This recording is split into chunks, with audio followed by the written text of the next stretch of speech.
Hey kids, you're listening to the internet's wettest podcast about video games, consoles, and pancakes. The SML Podcast. Prepare for the SML Podcast.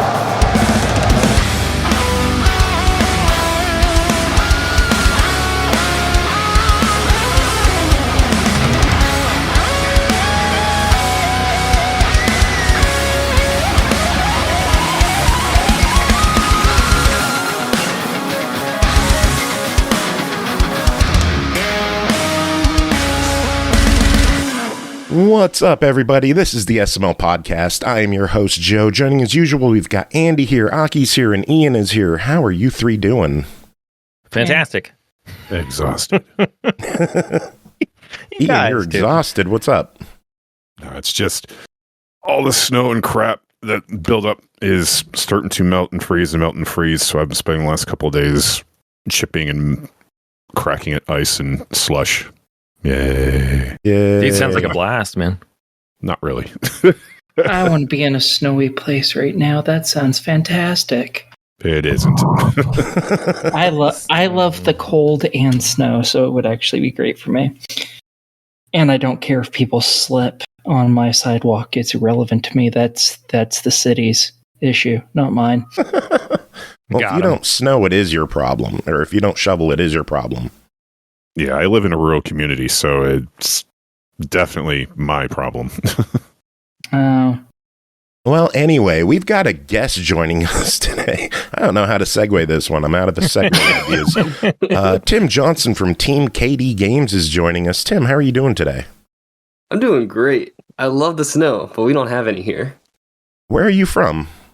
So I'm originally from Maryland, which is decent as far as snow, but now I live in North Carolina and not in the mountains, so we don't get much in the Raleigh area. Maybe once a year we get snow, and maybe. And when it does, it shuts down the state completely? Kinda, yeah. But that's okay. That's just more time to go outside and enjoy it. Yeah. I love the snow down south because everyone is just petrified of it down there. They don't know what it is, where it came from, what to do about it. They just stay inside. My dad loves it down there because my dad's from Pennsylvania. We're based in Pennsylvania, and my dad moved to Tennessee, and he just laughs at everyone down there when it snows because he's just driving around normally. He doesn't care because he grew up with it, and everyone's like going 10 when there's flurries. Yeah, I used to live in South Carolina. So whenever there was like a chance of snow, it was hilarious to just sit back with a box of popcorn and watch everyone completely lose their minds. Like Walmart would be completely gutted and pillaged, and got to get your milk and bread for milk sandwiches, right? Yeah. It's like there's a 4% chance of snow. Everybody calls in sick. All the schools are completely canceled. And that's not an exaggeration. Like, if there is a chance of snow, everything just shuts the fuck down. Yeah. Something that didn't shut down, even through the worst of times, is MAGFest. We were at MAGFest this year, and we bumped into Tim down in the MIVS indie game section. Tim, you were showing off the game Drift Boom Boom. For the people who don't know what this game is, give us the sales pitch. What it is, Drift Boom Boom. All right, so Drift Boom Boom is basically the sales pitch. It's a top-down racer, so you got cars, you're driving around the track, and you can blow up the other cars by crashing into them. You can also buy weapons like missiles and shotguns and stuff, and use those to dispatch the other cars along your way. And the cars just kind of respawn, so not too big a deal if you get blown up, but it'll put you back a ways. So as you go, you kind of upgrade your car, buy more weapons, buy more engine upgrades, maybe buy a better car. There's a story mode, which is kind of unusual for a racing game. You get these little visual novel-like segments about the very conspicuously named town of Appalachia and some FBI agent hunting down a chop shop there. And then some gameplay of go blow this up or go find this or go win this race because the town is obsessed with racing, wouldn't you know it? And then there's a challenge mode, which is more of the pure just get a car, buy the car, race, buy upgrades, race, buy upgrades. try to get enough points to qualify for the next set of races. So that is what Drift Boom Boom is all about. I have been dabbling with the challenge mode, just going against the other cars. I'm having a blast with it. I think it controls really well. I think the AI, if they get out in front of you, it's really hard to catch up. But luckily on some of the tracks, if there's like crossovers, you could bump into other cars. Or if they just catch up to some of the people in last place, they could blow them up too. I love that the AI isn't afraid to take out other AI. Yeah, I love it when AI in games is very dynamic, and when they don't cheat, because the AI in this game doesn't cheat. I'm on the fence. Sometimes I go back and forth as to whether some rubber banding should be added. There's none yet. But I vote no. I hate rubber banding in racing games. Like, if I suck at a game and I come in last place, I want to know it's because of me, not because I was in first place the whole race and got hit with 12 fucking shells right before the finish line. Dude, the blue shell? Yeah, Blue shell madness, rubber man? banding is balls. yeah. No, some people ask me for blue shells, and I'm not going to add any blue shells to this game. No way. Good. The funniest thing is, one of the most common asks is, where's the drift button? To which I say, it's just like real life. There is no drift button. Perhaps that's the only realistic thing about this game. The actual mechanics of drifting is not particularly realistic. You just kind of drift going around turns, and yeah. It's a cartoony game. It's not a realistic game. There's no realism in this? What? Cars shooting each other on a racing track? Felt pretty real to me. So, where did the idea for this game come from? What inspired you to create this? What made you want to make this game your own? Yeah, so there's a few things. Initially, I guess I wanted to make a game was the first thing. I've been really into game development. In high school, I started modding the original Age of Empires, and basically that got me into it, and I haven't really stopped.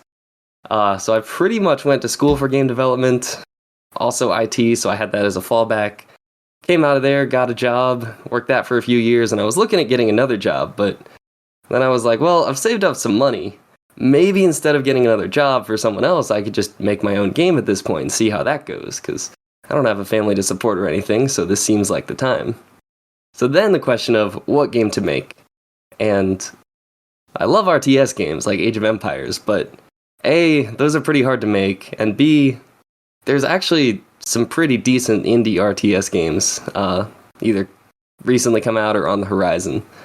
So I was like, okay, that's kind of been explored. What hasn't been explored in the world of indie games? And something that has not been very well explored is top-down combat racing.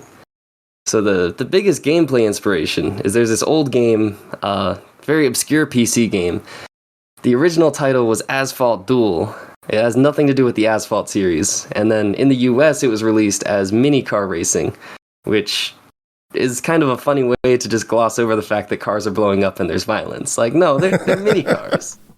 There's nothing in the game to imply that they're mini cars, but they're mini cars. There's no violence here.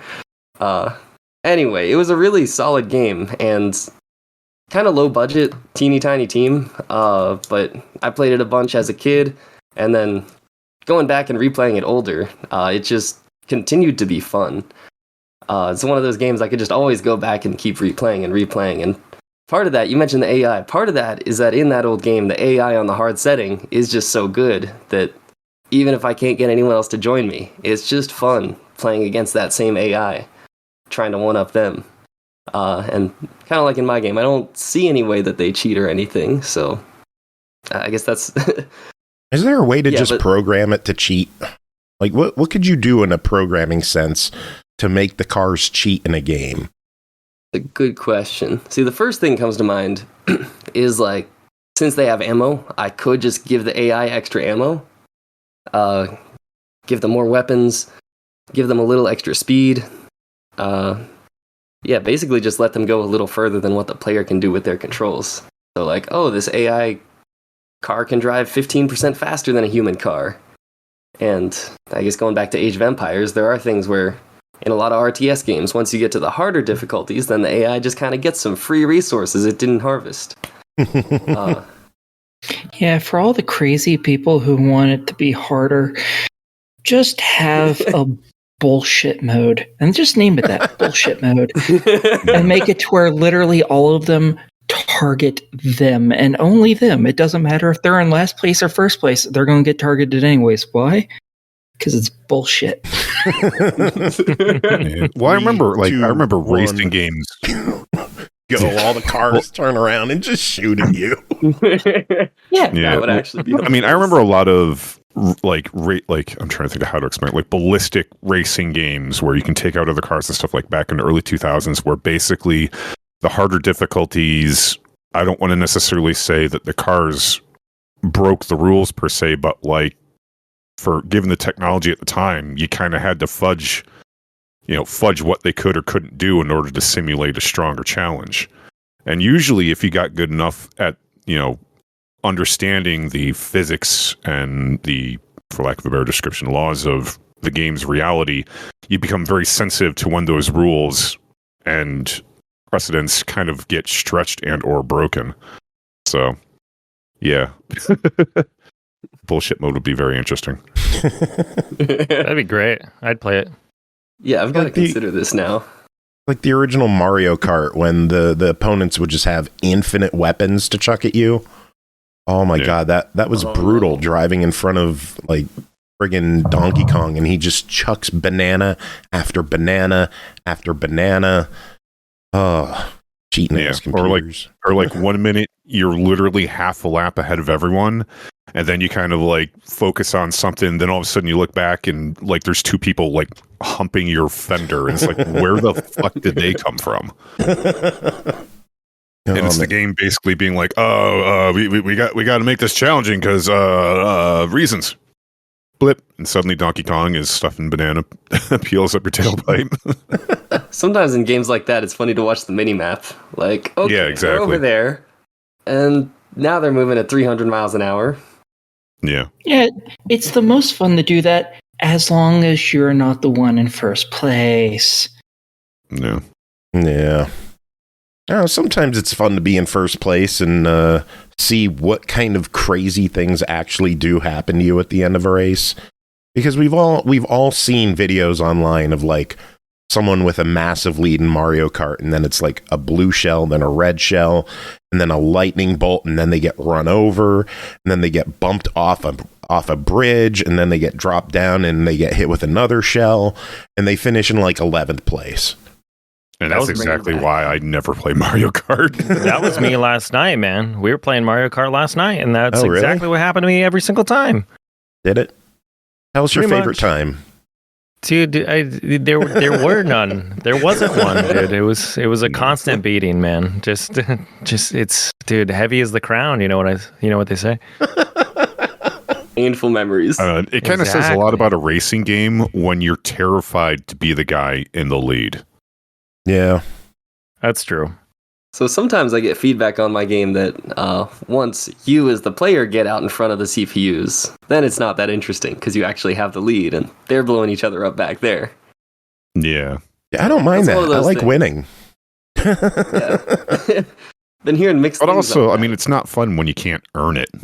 Yeah. True. I mean, to be fair, if you got into first place, that you have therefore earned it. Not necessarily. I mean, it's either like you earned it or you kind of figured out how to game the system. Which is earning it. I agree. Really? Yeah. I don't know. Try my best to make if you gaming the system very hard to do. There is a workaround, a bit of a way to game the system right now where as soon as the race starts, the AI kind of just go ape on anything they see because they have all this ammo, and some clever players have figured out that if you just hang back and let them just take each other crash out into each other in a mess, you can just zip by. So I'll be working on that and make sure that's not a thing in the final game. But it's a little kind of figure out sort of like a low key priority system. Like they'll mess each other up, but they'll lean more towards who's ahead of them than who's immediately in the area. Right. Or just some of them have delays after they start the race, so they don't all start shooting right away. so you don't waste all the bullets in the first 5 seconds of the race.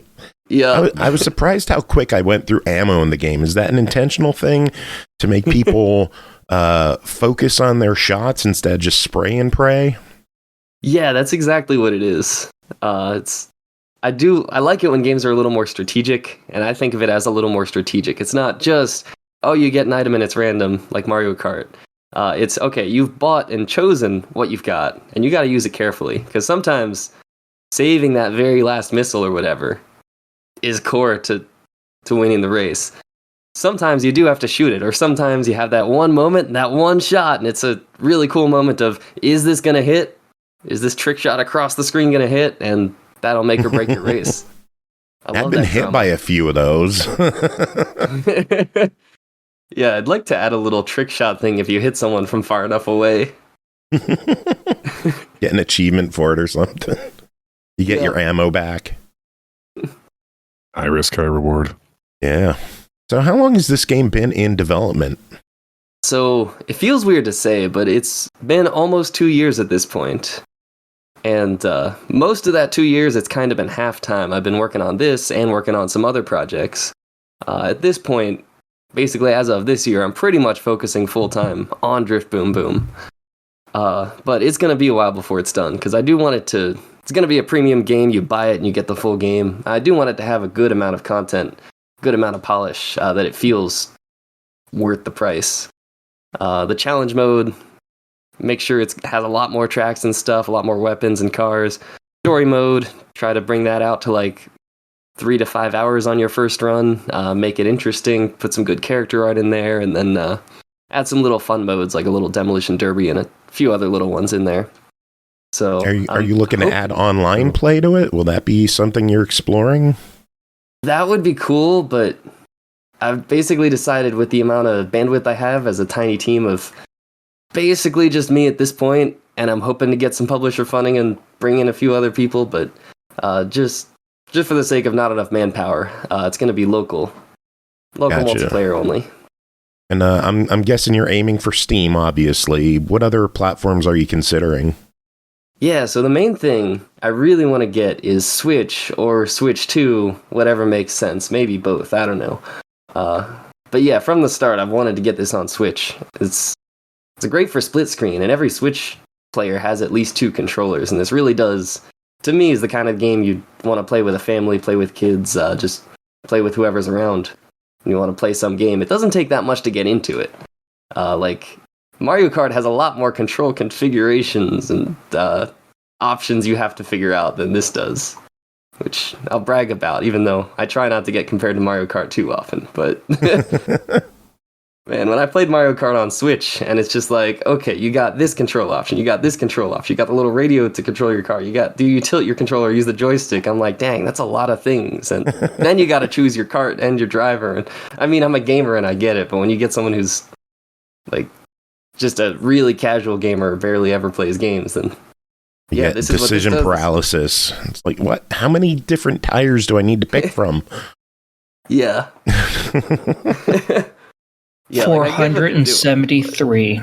That has a lot of tires. Then again, you look at something like Forza Horizon that has like 900 cars in it.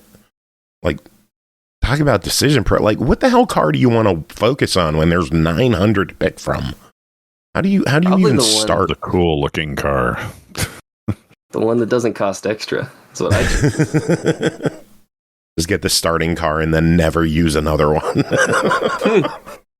Well, I have 400 cars in my garage. How many have you driven? One. That's like the Fortnite skins, you know? How many different skins can you have, you know, before you're just playing the same game over and over again? Thinking maybe I shouldn't trash other racing games on stream. But I do like them. I really like these games, but it's so easy to trash talk them too. Well, let's hear some of your best trash talk. Call someone out right now. I mean, like I said, in a game like Forza, the car that doesn't cost extra, if I have to pay extra money to get a car that's in this game that I bought, how much did I pay for this game again? True. Yeah, games are expensive these days. $70 for games isn't, that's Realistically, they're not. But they're only not if it's a $70. quadruple A title. No, there's lesser games coming out at $70. And like, I love the Dynasty Warriors series, but Dynasty Warriors Origin should not have been a $70. Ugh. Honestly, I've always felt like those were a good $20 to $30 game. Honestly, Yeah. it's really hard to be like, yeah, pay more for the same game of Whack-A-Mole 500. Not counting the money you'd probably spend on a controller or two. Because I know when back in the day I played Dynasty Warriors 4 and 5. After 100%ing both of those games, I killed 2 controllers. Jesus. Dang. Dang. No, there is a lot of Guys, button mashing in those. Yeah, because for those who are not really familiar, it's basically one of those classic 1 versus 1,000 style games. Because I remember in 4, I think there's like 52 unlockable characters. Ooh. They all have like a trillion weapons, and you basically have to play through, unlock all their special super weapons and their super skins. And I mean, to be fair, like it was a great formula for replayability if you're into it. Yeah. But yeah, like I think it'll they went a destroy little your far. controllers.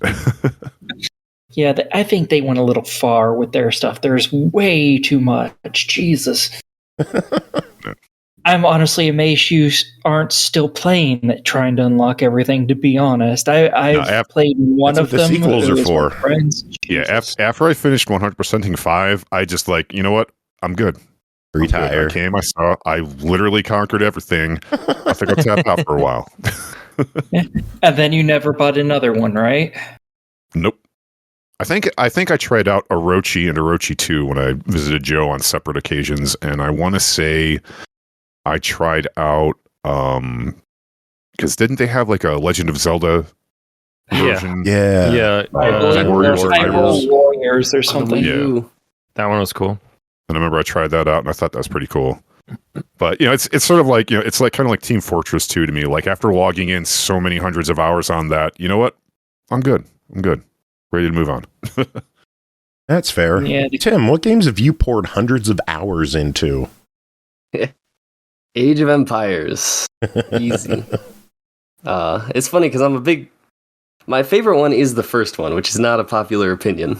It's something about the classical history with the Greeks and Romans and stuff. Yeah, I mean, that's the game that I modded that got me into game dev. Have you kept up with the series? Any of the new console releases that they've put out? I haven't played any of the console games. I don't play much console games, to be honest. After the Wii U and I had an Xbox One that I won from a raffle at one point, and that was cool. And I might have just sold it, except that it came with the Master Chief Collection, and I'm like, that's pretty dope. I need to play these games. But I 100%ed that. hey, That's still insane that you did. Yeah, it's pretty crazy. I have no life. I feel As like evident by doing this show for how many years? God, 10? No, it's been more than that, hasn't it? I don't know. God, it's been so long. I don't know how long you've been on. I've been doing it for 12. I've been on since episode like 330, I think, was my first episode. Damn. The fact that I Yeah, Tim, we've been remember doing that- this a long time. Can you tell? We still suck at it, but we enjoy it. I mean, someone pretty has great. to enjoy it. And it sure I'm having a good shit time. isn't our viewers. hey, you can have a lot of different reasons for doing something. Like with game dev, I'm trying to do it professionally and make a living, but even if I didn't do that, I'd probably do it as a hobby anyway. It's just something I enjoy, so I get it. And I tell some people, like, the industry is so competitive, like, don't be afraid to just do it for fun if you just enjoy doing it. If you want to do it for 40 hours a week and then do it for even more, then maybe consider getting a job in it. But Tim, I got a question for you. yeah. You were talking about Age of Empires, and you're developing a racing game. I just wondered if you had any plans to develop a RTS game. So, I feel like there's a lot of answers I could give for this. the first thing that comes to mind is one day when I was daydreaming, and I think I might have taken some notes and written down some ideas for how I can make an Age of Empires Drift Boom Boom mod. Oh God! Oh, nice. Okay. This would be really stupid. I'm interested. I'm listening. Probably be a waste of time. No, but that I'm sounds cool, man. Like, okay, so you use like the station wagon or a truck to go collect resources, and you bring it back to some garage or something, and you can upgrade to get new cars, and then things like the muscle car that are stronger would be better for fighting other cars and shooting missiles at them, and you just give each car a different weapon. And then you could have some pretty decent mechanics. Go, I don't know. Still better than Duke Nukem. Maybe tires or something. Yeah, I was gonna say that sounds kind of like how isn't there a movie based around that, like Mad Max or something? Basically. Yep. I think that'd be cool. I'd totally play that, man. That sounds sick. Yeah. Of course, there's already a couple cars in Age of Empires you can use cheat codes to get, so feels like a natural fit. I'm just trying to think what kind of cars through the eras of history could you put into Drift Boom? Like, can you just put a horse in Drift Boom Boom? Like a horse drifting around corners and shooting missiles? Yeah, like a horse and buggy combination, right? Yeah. Yeah, so the game is based in Appalachia, and if I can swing it, I'd love to just have a horse and buggy as an environmental hazard that is just driving around on the road from point A to point B. Chariot That'd be racing. sweet. And if you hit it, I'll give you a little notice, share the road, and your car's going to blow up. Love Literally signs that say that in Appalachia with the horse and buggy. So I live near Amish country, so I know how it is to have to share the road. And to watch for bombs in the middle of the road. Yeah, that'd be funny. The Amish racer. What kind of crazy hidden vehicles could you put in this game? Do you have any ideas for any fantastical vehicles that you could unlock? And if it was going to be a hidden vehicle, I probably wouldn't mention it. But the basis, the setting for the vehicle is the game is the year 1995, and the reason I chose that is because, in my opinion, and a lot of people's opinions, cars were just cooler back then. They got all these different shapes and colors, and nowadays they're just kind of becoming blobs, and they don't have stick shifts, and who wants to race that? So that was the reason for the setting. So if I'm looking at old Fast and Furious and what cars were big in the 80s and 90s, and I mean, the current demo has a station wagon, a roadster, and a muscle car, and I am constantly shocked how many people choose the station wagon when they are given a lot of money so they can afford anything. And you look at the stats, and the station wagon's the worst, but it's got wood paneling on the side, and it's a station wagon, so they want to go that's the with one I station chose. wagon. Style over substance. That one's sweet, man. Yeah. So I'm kind of trying to look at the cars from the era roughly and make archetypes of a few distinct cool types of cars. So we got those three. I'll have one that very much resembles the 8.6 from Initial D, which I guess is another huge inspiration for this game. Not as much the show itself, but I've been reading a lot of the manga to just learn more about it.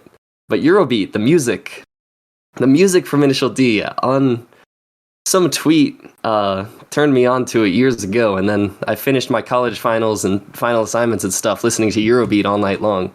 It's just such an upbeat musical genre.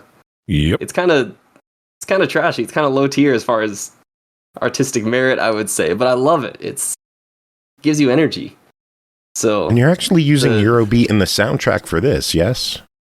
I am. Tell us about that. There's a couple of...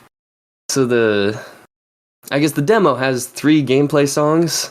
One of them was composed for the game. The other 2 were licensed from people on YouTube who made these songs. And I was like, hey, can I use this in my game? And they were like, yeah, sure. Just, well, let's do some contract and money things, but let's do it.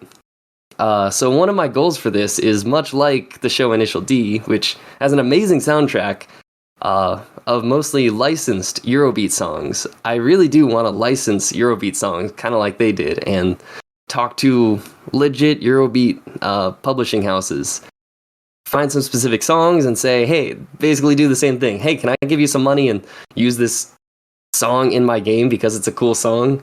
And then hopefully they say, yeah, that'll be cool. And then it gets in my game. And as a little tiny indie, I don't know how successful I'll be in reaching out to the bigger production companies. I mean, fortunately, Eurobeat is very small. There's not that many. And like the big Eurobeat production companies are not big. It's not like I'm reaching out to Universal or whatever. Yeah. Yeah, so I did have my first success with that recently. I actually got 3 songs licensed from a little tiny Eurobeat production company called Blast. So I'm super hyped to put those in the game. They've got Very lyrics. Cool. They're legit. That is awesome. So yeah, I'd like to grow that and have, at least 10 or 12 really solid songs, because for me the soundtrack is a huge part of the game, and I guess you can criticize the visuals of my game, but I'm very confident about the music and how that sounds. Now, are you looking just for European artists, or are you looking for like a global set list that you can include in the game?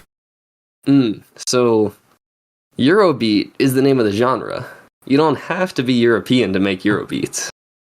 Gotcha. I didn't know if it was like a regional classification, or I'm not good with music genres. I just like music. Yeah. I mean, Eurobeat is a pretty obscure genre. It's, I guess, called that because it's mostly from Europe. Though the odd story behind it is that there was this Italo disco genre that was like pretty hopping in clubs in Italy at a certain time period, and then people kind of followed that up with something much more upbeat and brought in more rock elements. So it's like super kind of techno, very electronic EDM music, but bring in some more rock and make it a little faster and go harder. And it was kind of sort of a little successful in Europe for a short time. But then it just took off in Japanese clubs. Mm.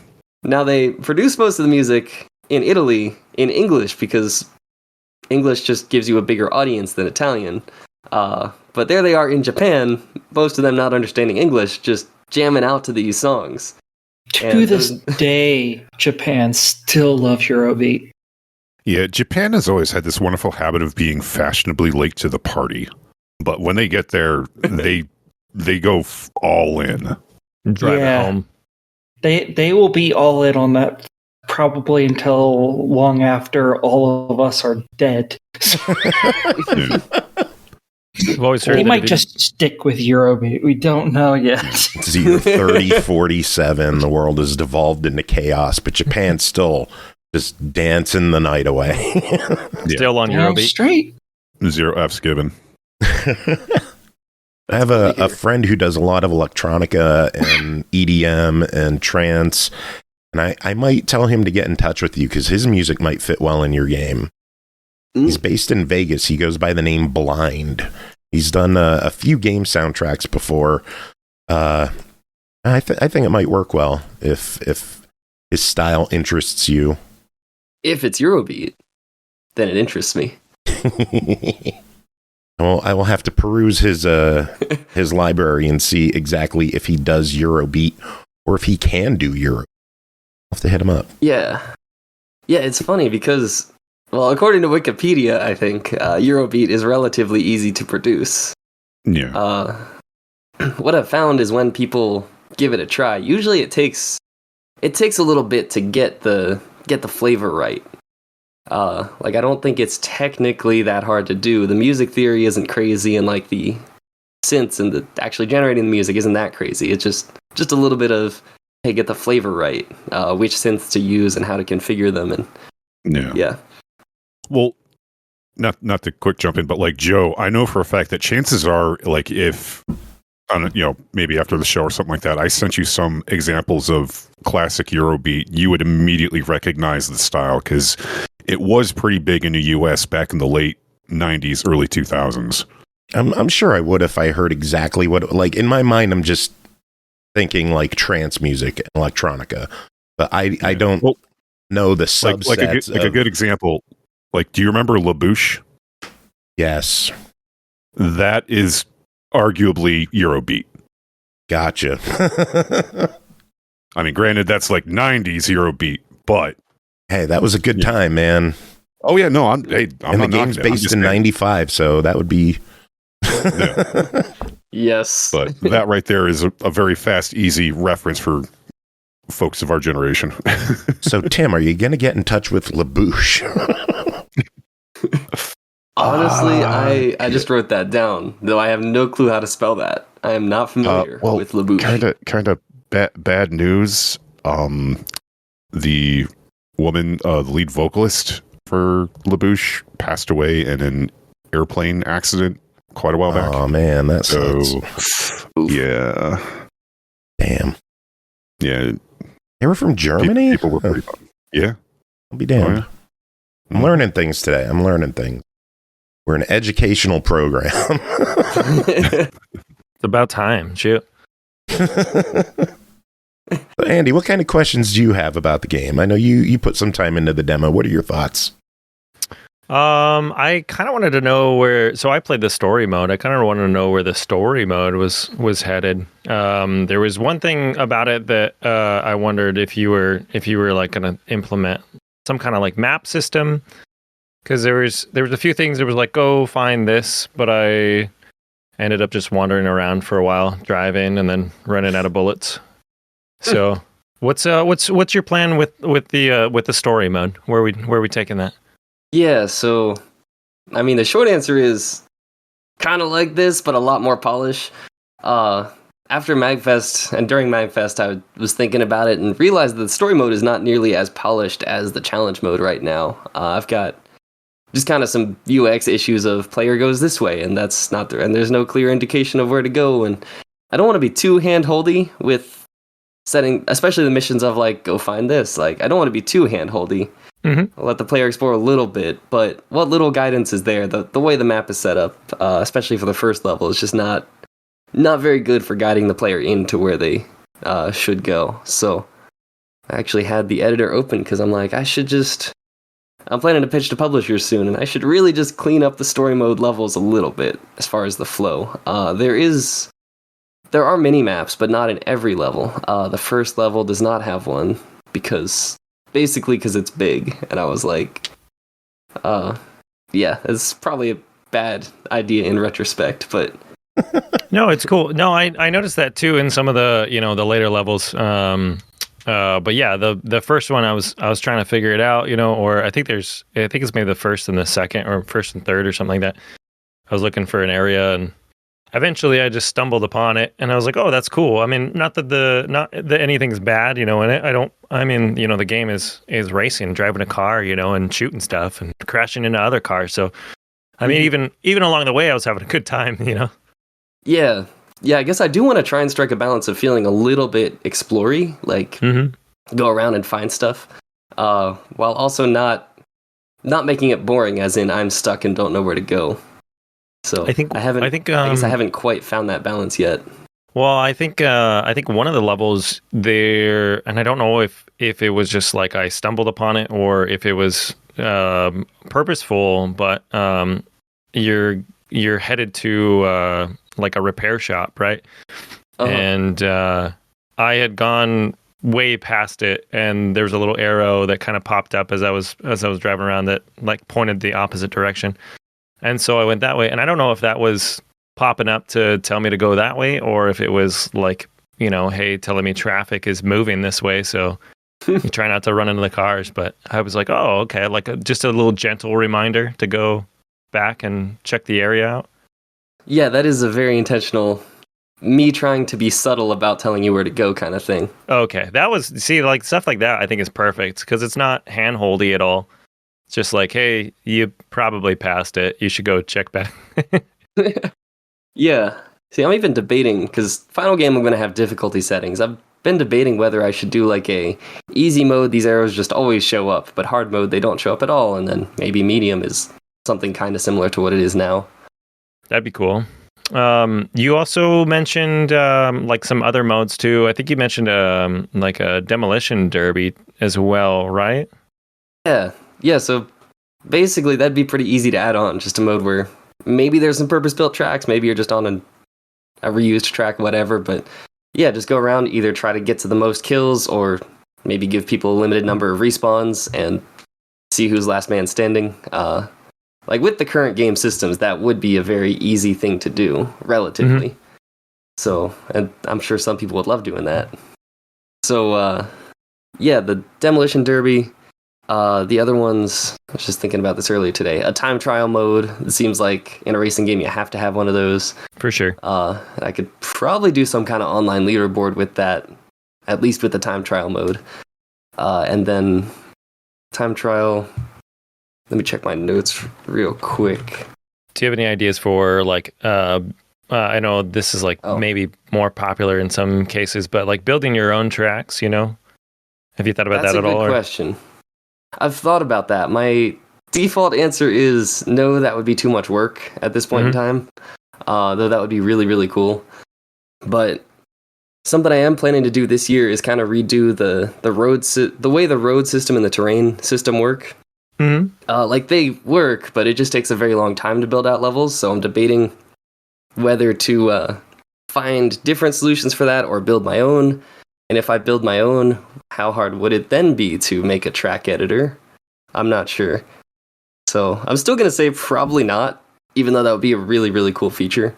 If the game does really well, I'd love to add something like that, in later updates. But so there's your DLC right there. Yeah. Free DLC.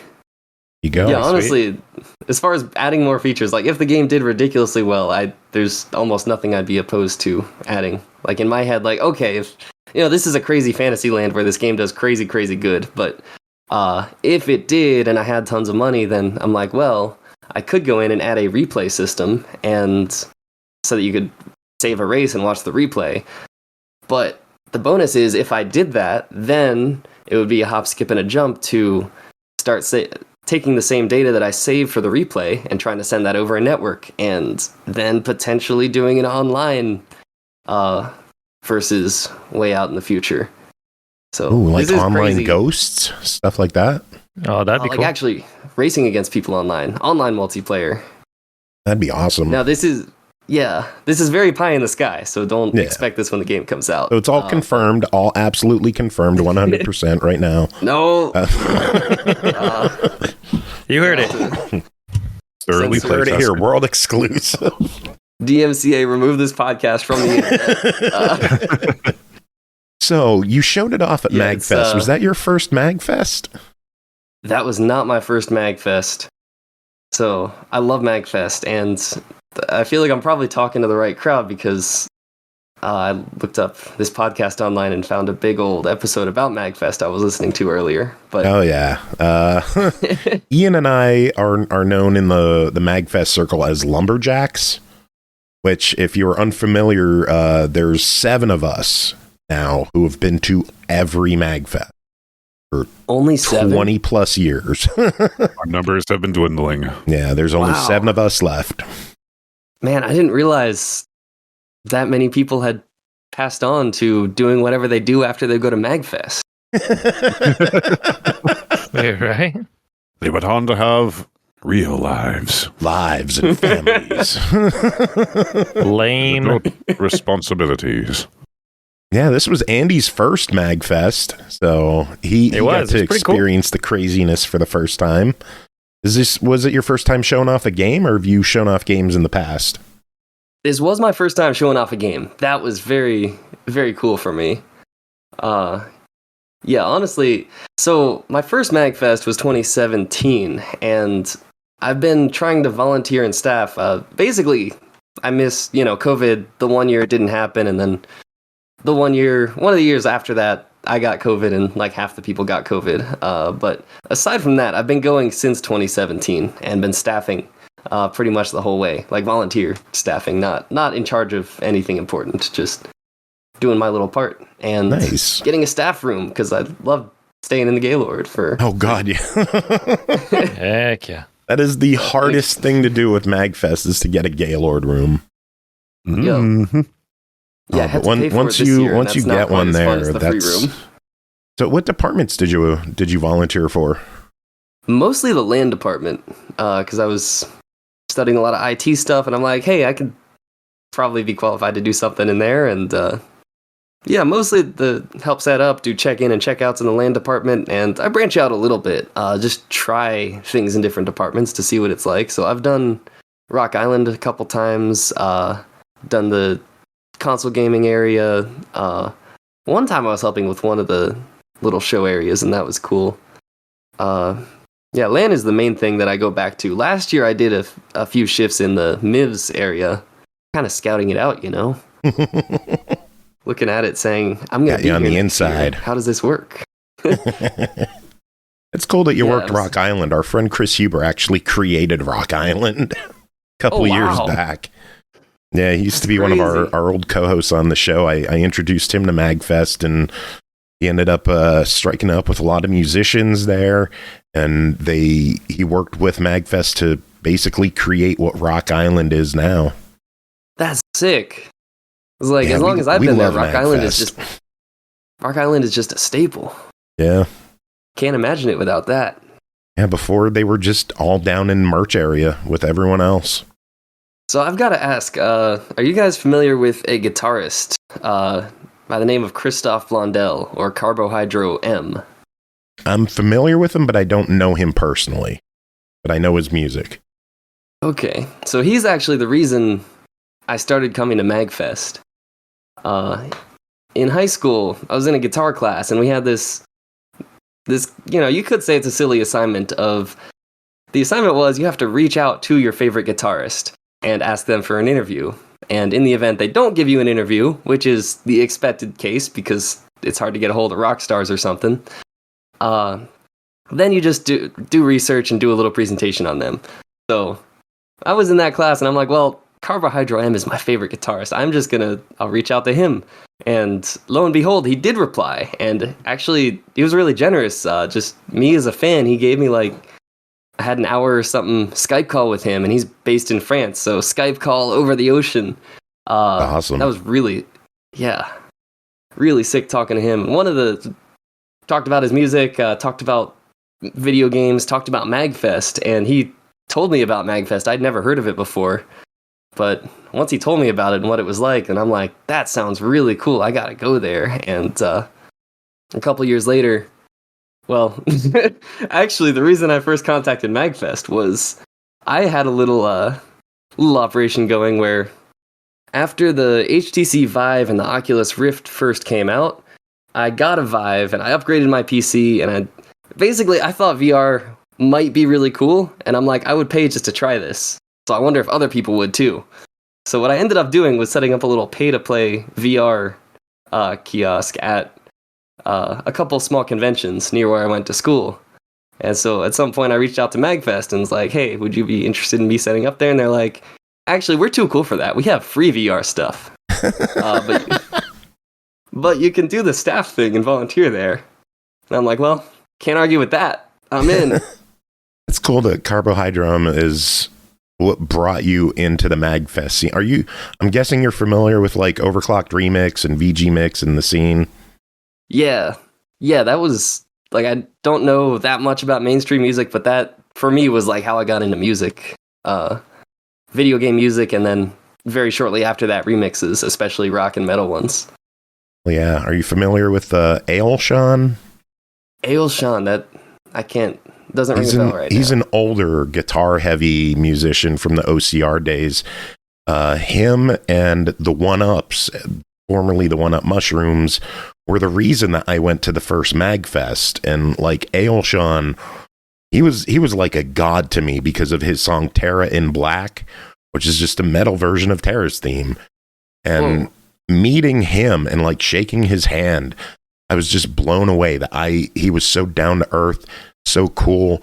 We're at Wendy's, he got my girlfriend a fork. That was fucking Ailshan got my girlfriend a fork. How cool is that? That's epic. And just meeting them year after year, the starstruck wore off when I was at his house and his cat jumped on my face while I was sleeping. That's when the starstruck part wore off. I was like, yeah, he's just a normal dude. Yeah, it's cool that you're into the scene and into all that stuff. Yeah. Who are some of your favorite other guitar-heavy musicians in the scene? Yeah, see, I feel like I could have had a much better answer to this question like 5 years ago than I do now. Yeah, so definitely CarboHydroM. Gosh, when I say that, I just think of what's on my old MP3 player. And don't tell them I said this, but Swiggles 1980 whatever. Ropanuganti used to go by Swiggles awesome. Followed by some four-digit number online. Ro does our present theme song. Oh, cool. Yeah. We've had ridiculous theme songs on this show over the years. Like, the show sucks, but the theme songs are great. Like, that's what keeps us going, is the music. I hear you. You got to do something right. Hell yeah, man.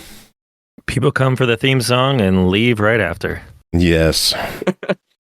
All the statistics show that people stop listening after 40 seconds. I'm like, all right, I heard his voice. That's enough. All right. Man, it's just too much good vibes. They can't handle it. Indeed. We're too good at what we do. I know we've been chatting for a while. Is there anything you wanted to bring up that we didn't talk about with the game or with anything in general? Let's see. So the game, in my head, the three pillars are the top-down combat racing, much like Asphalt Duel. If you look that up, you'll notice it's extremely similar gameplay-wise. Appalachia as a setting, because I'm like, okay, Initial D is cool and all. I don't want to just do a knockoff, so I'm not going to just do Japan. What do I have? And I'm like, well, there's the Appalachian Mountains. And they're great for drifting, so I got that, and I'm trying to incorporate that into the theme and the art and the story quite a bit as I can. And then Eurobeat was...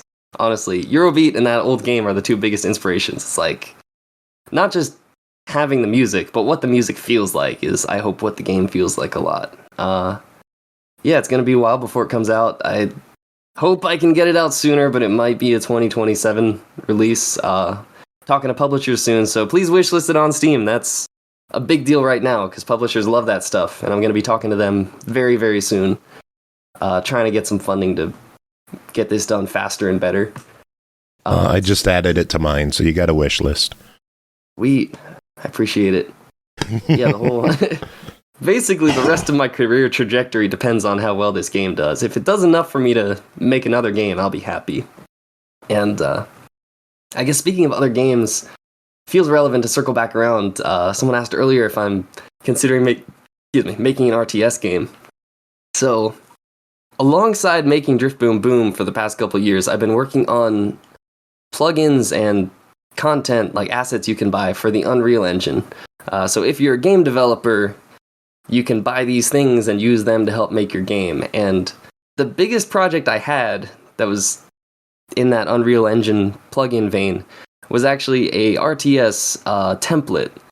So that, I'm trying to figure out what's a good way to explain it to people who are not game developers, but...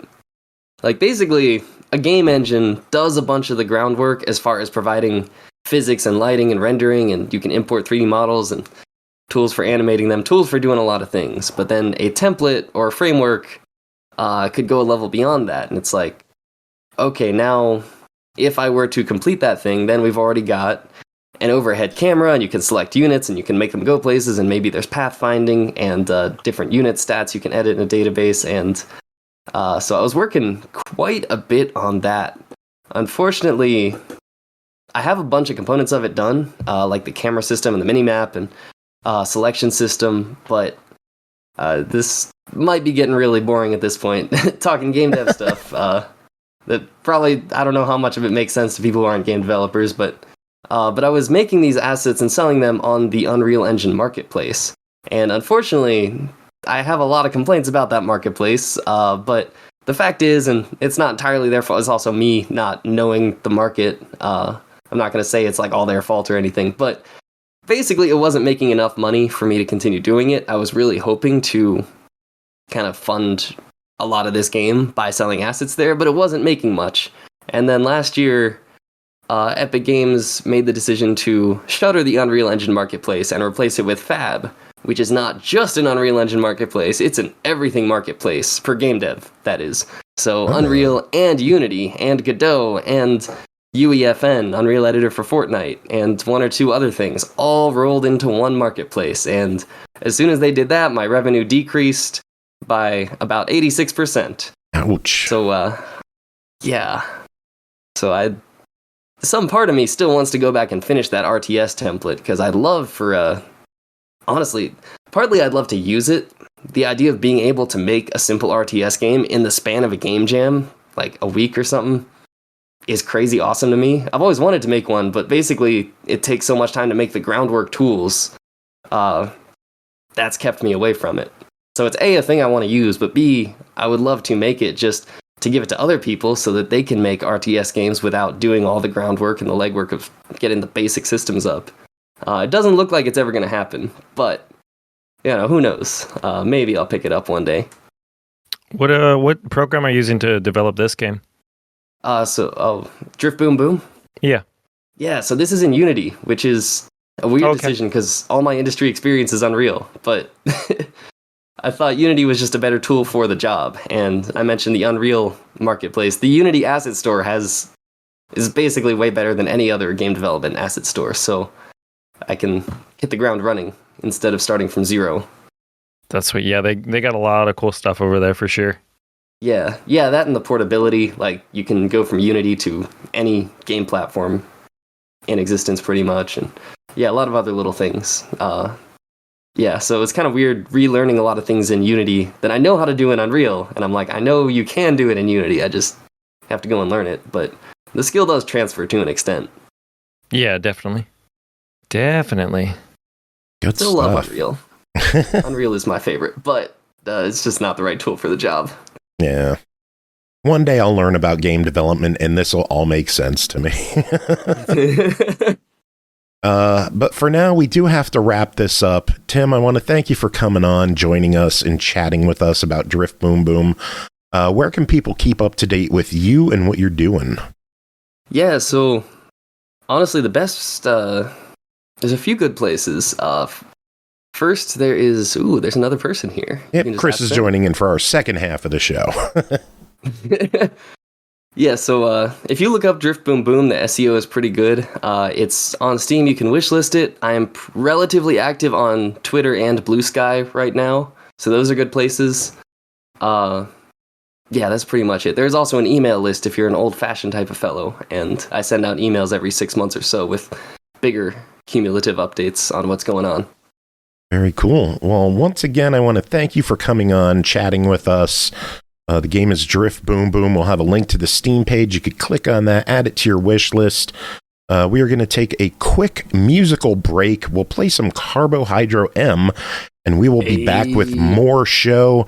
Tim, do you have any final words to end the interview? Well, mostly just thank you for having me. It's been cool chatting, talking about my game, and cool hearing about MAGFest. Love MAGFest.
Hey, can you hear me?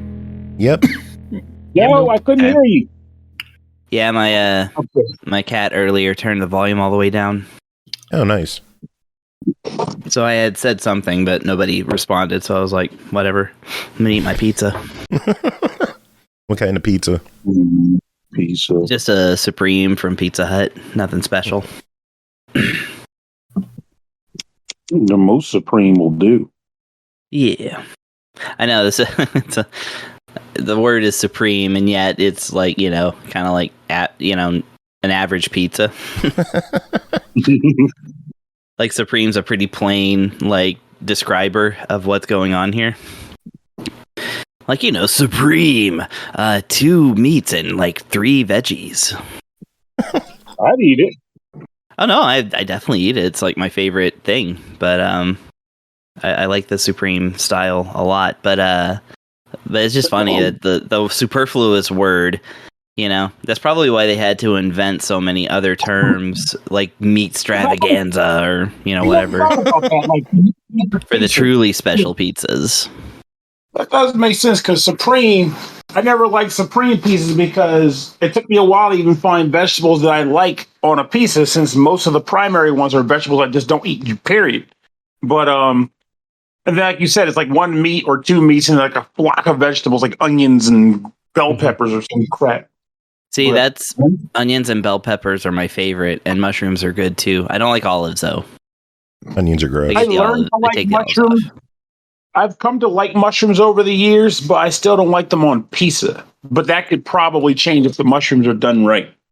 Yeah, I like them pretty thin and like kind of dried out and stuff. I don't like the big meaty mushrooms just like over there. It's just too much.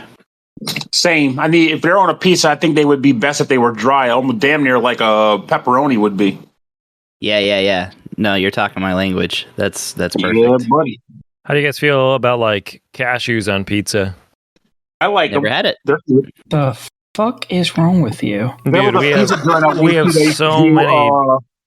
Do you have? I'm not sure where you live at, but do you have a place near you called Extreme Pizza by chance? We don't, but we have so many pizza places around here, and they have the wackiest pizzas. See, I want those, man. We only had the one. It was Extreme Pizza, and then they left. And it makes me sick because now we're stuck with the typical pepperoni and cheese. Like, no shit, Sherlock. Everyone sells that. You're not special anymore. Meanwhile, this place had hoisin pork with cashews and carrot slices. It was freaking delicious too. Yeah, dude. Yeah. We're Pacific Northwest, so we got all the like, you know, hippies like making pizzas, throwing whatever they want on it. Clearly, what we need is more hippies making pizza, because if that's what's causing that cool stuff to come out, that's what I want. All of you filthy heathens need to burn. Never.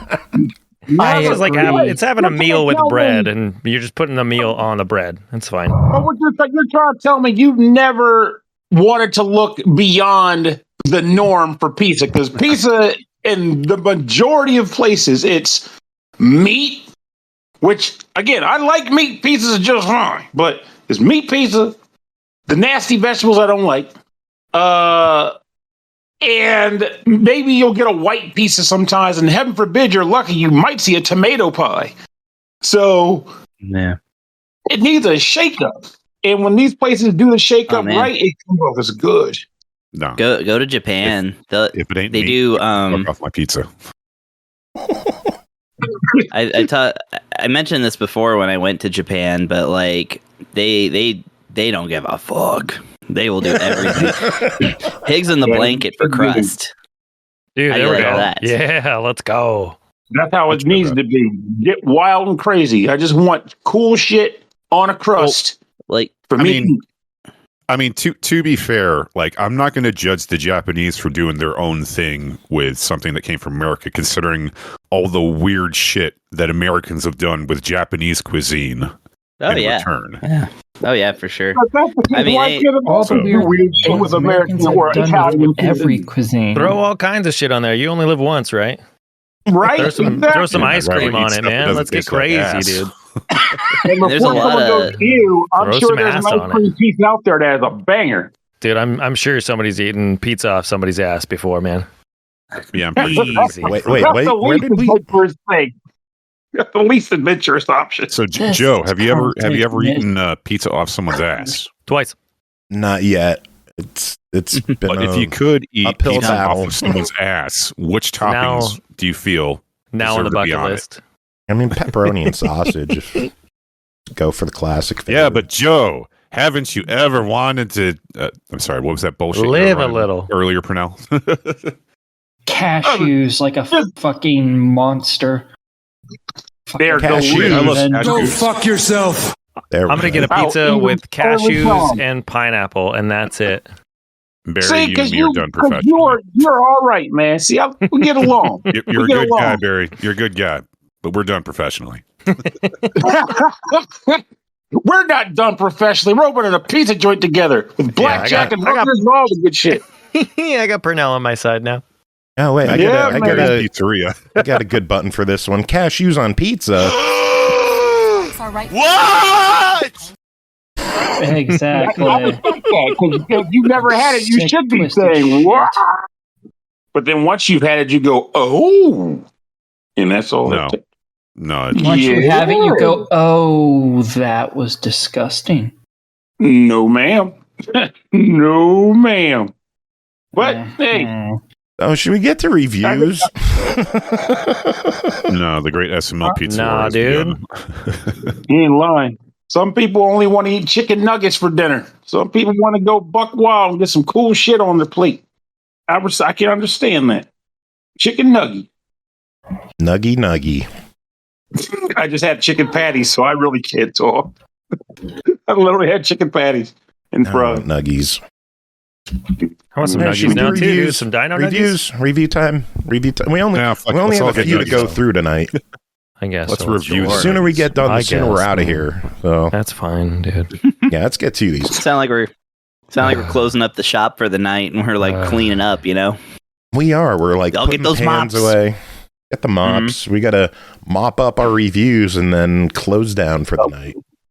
One more piece of order to go. Make sure to Jalapenos, play that. Lokia peppers, hoisin pork, carrot slices, cashew butter. Make sure to play that closing time song by Semisonics because you're the cool manager. Time to push your pants now and do something here. Closing time.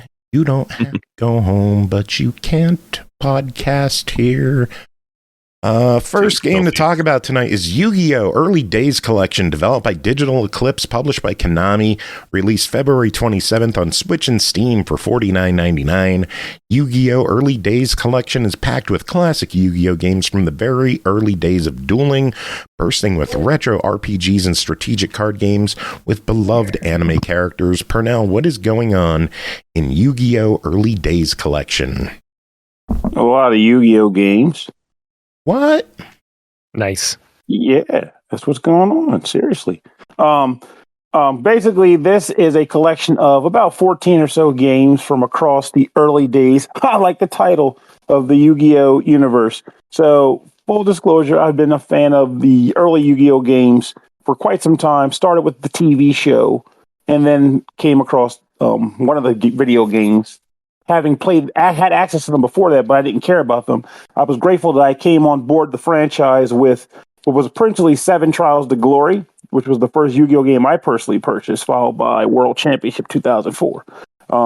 But then I'll go beyond. Basically, at that point, I was kind of hooked, and I was interested in the game. So when this came across the table as a review option, I was interested primarily because there were a couple games in the franchise that I was curious about. When I used to work at a toy store, I'd see them on the shelf and go, this looks stupid, I'm not buying it.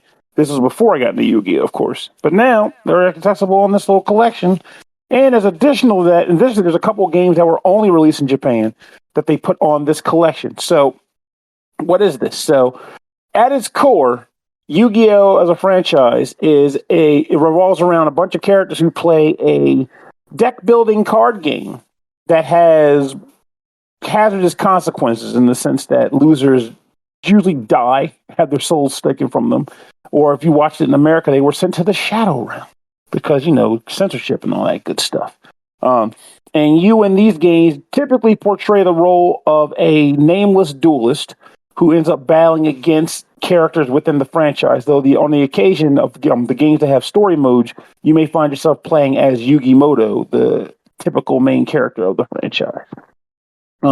Their rules generally revolve around using cards to summon monsters, to either defend your side of the field or attack the opponent's side of the field, with the goal being to reduce their life points to 0, thereby taking the match. And then the funny thing is, for a while, if you got into the show or the games because of the TV show, you would have thought of things like trap cards and spell cards as being staples for the franchise that have always been there. And the truth of the matter is, that is not true. Something you will learn from this collection. Starting in 1998 with Duel Monsters, which was released only in Japan, we didn't get that.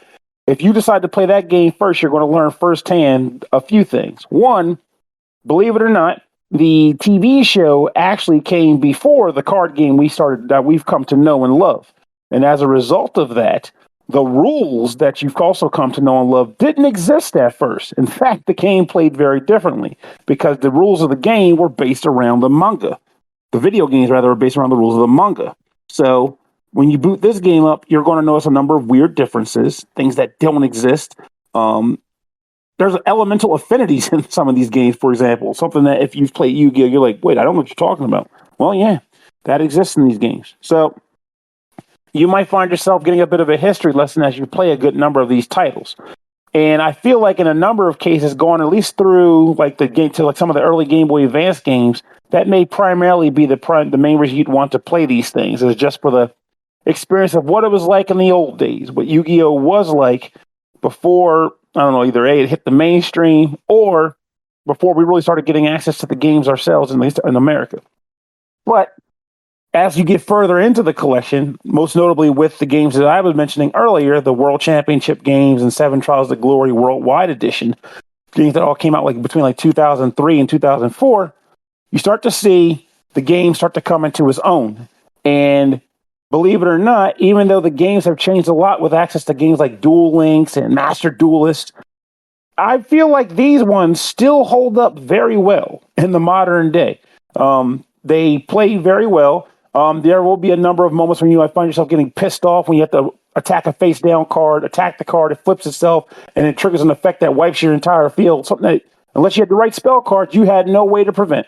So get used to that.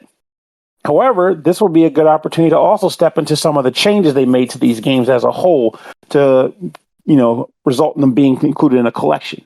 Most notably, related to what I just said, all the games have a rewind feature. So if you feel as though you made a move that was an absolute bonehead of a scenario or a play, you're allowed to rewind up to 1 minute back in time to undo and attempt a different play. Of course, sometimes you'll find yourself having no other option, but at least you can rewind and replay your big failure over and over again. Or you might get lucky and find an alternative method to succeed. Another thing that they allowed you to do in every one of these games, but I think it's particularly cool, especially in the sense that you might want to only stick your nose into certain titles just to kind of get a feel for how they work, is the game allows you to unlock every unlockable card from the start. And it allows you to determine how many of those cards you have in your inventory. So that's another thing worth accessing and utilizing if you need to.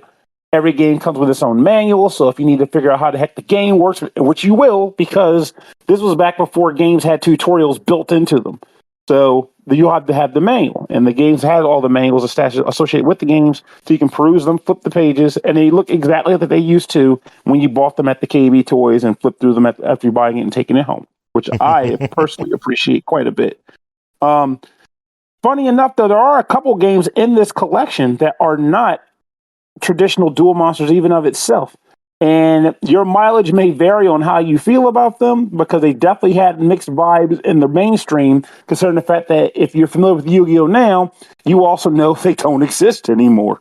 Most notably, the game that I wanted to try on here, that I always wanted to play but didn't really acquire, when by the time I realized I wanted to try it, it was gone, was Dungeon Dice Monsters. It was a spin-off game they tried to attempt to pull off after Yu-Gi-Oh's success, that involved using dice with monsters inside to build pathways to make a path across a board to attack the life points of a dice master that exists on the other end of the board. And if that sounds ridiculous for me to describe it in that very quick and blunt manner, well, the premise is ridiculous, but that's kind of what makes it interesting to play.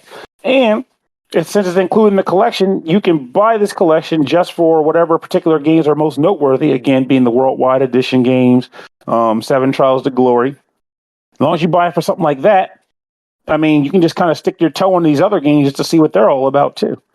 But that one's one of them, and there's another one where it's like a Capsule Monsters game, which I actually thought was pretty cool, though I don't know how long. I don't think I'm going to end up beating the game as a whole, where you actually are playing a sort of a tactical RPG vibe, where typical to the franchise, you have to ascend a tower for reasons, and you have to battle for star chips against opponents on each floor before taking on the floor's master. But unlike typical Yu-Gi-Oh games where you're doing card battles one versus another, you're actually getting capsules that contain monsters inside of them and then putting them on a turn-based RPG board to do combat against the opposition for their star chips. Pretty cool twist to the franchise that I kind of wish they did more with. In fact, I kind of wish they did more with Dungeon Dice Monsters too, because I feel like they could have definitely expanded upon that. But you know how it goes. If the toys ain't selling, who the hell cares? So, but at the end of the day, because I know I'm rambling a lot, and we know you don't want me talking about these games like that indefinitely. I do feel as though, I didn't talk about the Destiny Board Traveler intentionally. Don't care about that game. Why? What's that one? It's like Monopoly meets Yu-Gi-Oh, and it doesn't quite click. It didn't click for me very well, and I wanted it to, but it just didn't. So, maybe you'll find You'll find more of appeal to it than I did, but no, thank you. But so in essence, the games are basically the same, with the addition of saving anywhere and rewinding time. And then I believe they said they added dueling online to the game. I'm glad you said it. Yeah, because I realized I should say something about that before I log off. There is an online in this game, however. And I hope maybe they'll patch it to change that later. Despite the fact that some of the later games did have like link play and stuff, the only game you can play online here is Duel Monsters 4, which was a 2000 Game Boy game. So none of the later games have online mode, only Duel Monsters 4. So I don't really perceive a lot of people getting really hamped up for that game and then playing it online with their friends. But hey, if you got the core group for it, knock yourself out. I'm looking on the Steam page. It does say that's the only one, but it says select titles will be updated to support online play after release. So I think that would be banger, because if that happens, say for example, again, if they did that with Worldwide Championship 2004, I think that would be really awesome, because full stop, I owned World Championship 2004, and I liked playing it, but none of my friends gave a crap about Yu-Gi-Oh! And there wasn't no such thing as online play back then for these games, so I never got to play against anybody in it, so I think that would be pretty fun. But until then, hopefully that is one of the games that gets the online treatment. But for now, it's just Duel Monsters 4.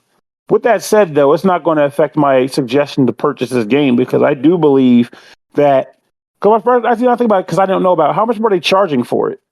The package for all 14 games is $49.99. What are your thoughts on the package? Ooh boy, price is a little dicey. Dungeon Dicey Monsters. There's a lot of games in there, so I mean, no, and I get that. When you math it out, it's not that bad. In addition to that, you know my stance on prices. Prices can change depending on how long you wait or whatever. But as the game's package itself goes, I do believe it is worth acquiring. I think the games are fun, at least for a history lesson, and then the later games themselves are just fun to play in their own right. I believe they stood the test of time. And as this was my personal era of Yu-Gi-Oh, I kind of stopped. I think the last Yu-Gi-Oh game I played and gave two hoots about was Yu-Gi-Oh! Tech Force 5. So with that said, I hope this also means that another collection may be coming down the pipe with the Yu-Gi-Oh! Midlife Crisis collection, and then the Yu-Gi-Oh! Late Stage Capitalism Crisis collection. That would be fantastic. But for now, all we've got is the Early Days collection, and I do believe at minimum it's worth buying for the history lesson, but it's also worth buying because, quite frankly, there are a number of games on this collection that are still worth playing, most notably the later GBA ones. Cool. All right, next up is X-Out Resurfaced, developed by Kritzelkratz 3000, published by ININ Games, released February 20th on Xbox One, Series X and S, Switch, PS4, PS5, and PC for $19.99. You thought they'd come from space? Wrong. It's up to you alone to stop an alien invasion from the depths of the ocean in this legendary home computer era shoot 'em up, dredged up and faithfully rebuilt for modern platforms. X out, Resurfaced. Chris, what is this game? Well, Wikipedia is very helpfully insistent that it's actually called Crossout. Oh. The X is supposed to be a cross. I don't know. I didn't think so either. I learned that just before, just today, basically. So this is a pretty cool 1990 shmup that originally came out on the Amiga and was ported over to other British computers, Commodore 64, ZX Spectrum, ZX or ZX, I guess you'd say. Oh, sorry, Z Cross Spectrum. And this was a really interesting one that I was actually never really aware of because I'm not British. But so this is a sorry, excuse me. So they decided to remake this one, and they added a few kind of things to it. So basically, what it is that instead of a spaceship, you are piloting. What's a shmup? Oh, a shmup. Well, let me tell you from the game Beaker Reloaded. No, I'm just kidding. It's it's a side-scrolling shoot 'em up. That is to say, a spaceship game like Gradius or Darius or something like that. Excuse me, or cross multiply if you're into IREM. I can. It's X multiply. That's a deep cut, and I decided to abandon it as a joke. But yeah, so in this one you are under the water. So instead of a black background with big blue stars and whatnot, it's a dark green background with fishies and stuff. But it does do a couple of different things, differently as far as that goes. Excuse me. So, for one, the way that you set up your ship is really interesting. So, you start off in the store, right? Some shmups have stores, Fantasy Zone and whatnot. But this, you actually start there. You're going to buy your loadout, your entire loadout. That is to say, your loadout until game over, or until you beat the level. That includes buying your ship and then outfitting it with cannons, your automatic missile. Think if you get the missile in Gradius, how it just plops out a missile while you're shooting the regular gun. Then there's a primary, secondary kind of like an option weapon in that terms. There's different upgrades you can buy, and then there's satellites. Those are the ones that are the options, and you can place them on a grid around a picture of your ship that you purchase. So if you want your options to be kind of out there and going back and forth, then you can have them doing that. You could have them spinning around in a circle, at a other certain point. There's a lot of customization to it. The thing is, you only have so much credits to start off the game, and you're not only buying your ship your loadout ship, you're buying every ship that you're going to use. That is to say, if you spend all your money loading down one ship with a bunch of weapons, that's your one life for the game. Ooh. Until, again, if you beat the level and have enough credits at the end to buy a second ship, right? So you could just buy 3 ships of the cheapest sort and try and get through it. And, if one ship blows up, the other ship just kind of sails in there. But yeah, after a while, it's just done.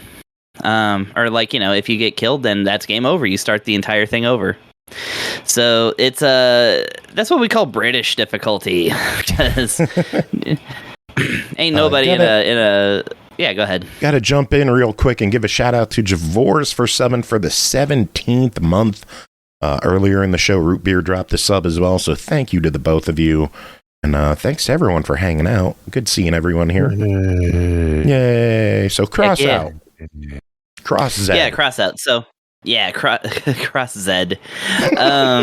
Actually, I was going to get to this a little bit later, but the game actually did have a sequel, and it was called Z Out or Z Out. And I was like, did they just skip over Y? Yeah, exactly. I mean, like, what? Yeah, it wasn't cool enough, I guess. You know, good enough for Pokemon, but not good enough for whatever this is. Anyways, so yeah, like I said, you can buy like cheap ships and like have several lives, but you know, you also might like purchase one ship and, like I said, get, you know, your best loadout that you can, so that you can try and survive to the end of the stage. Which the stages are pretty involved. I would probably compare them most to Darius, because they're not only or Gradius, I guess, because they're not only enemies coming at you and firing at you and stuff. There are a lot of them are in these kind of like crevices and safety zones and things like that. Stuff to really consider when you're thinking about maybe loading only your front cannons, kind of thing. You know, you might want some diagonals as well, because yeah, they pack a lot of enemies into like kind of safety areas, and I hate that. Now, I mean, I don't hate that. I think that's funny, but it's like, you know, when you're playing it, you're like, oh, damn you. And then you do have a life bar in the game, so it's not just like one bullet kills you, but one wall will. So you absolutely cannot bump into anything. That's a hard, fast rule on this one. I found this game to be very difficult. It ended up with me just having to watch like the whole thing being played rather than getting through the whole thing myself. But it is cool. Like I said, it's 8 stages, 8 big old bosses, at the end of said stages. And that's pretty much it. Like I said, it's just getting through it. And mostly you're going to involve yourself in like kind of building the perfect ship to survive the best. Oh, and the cool thing is...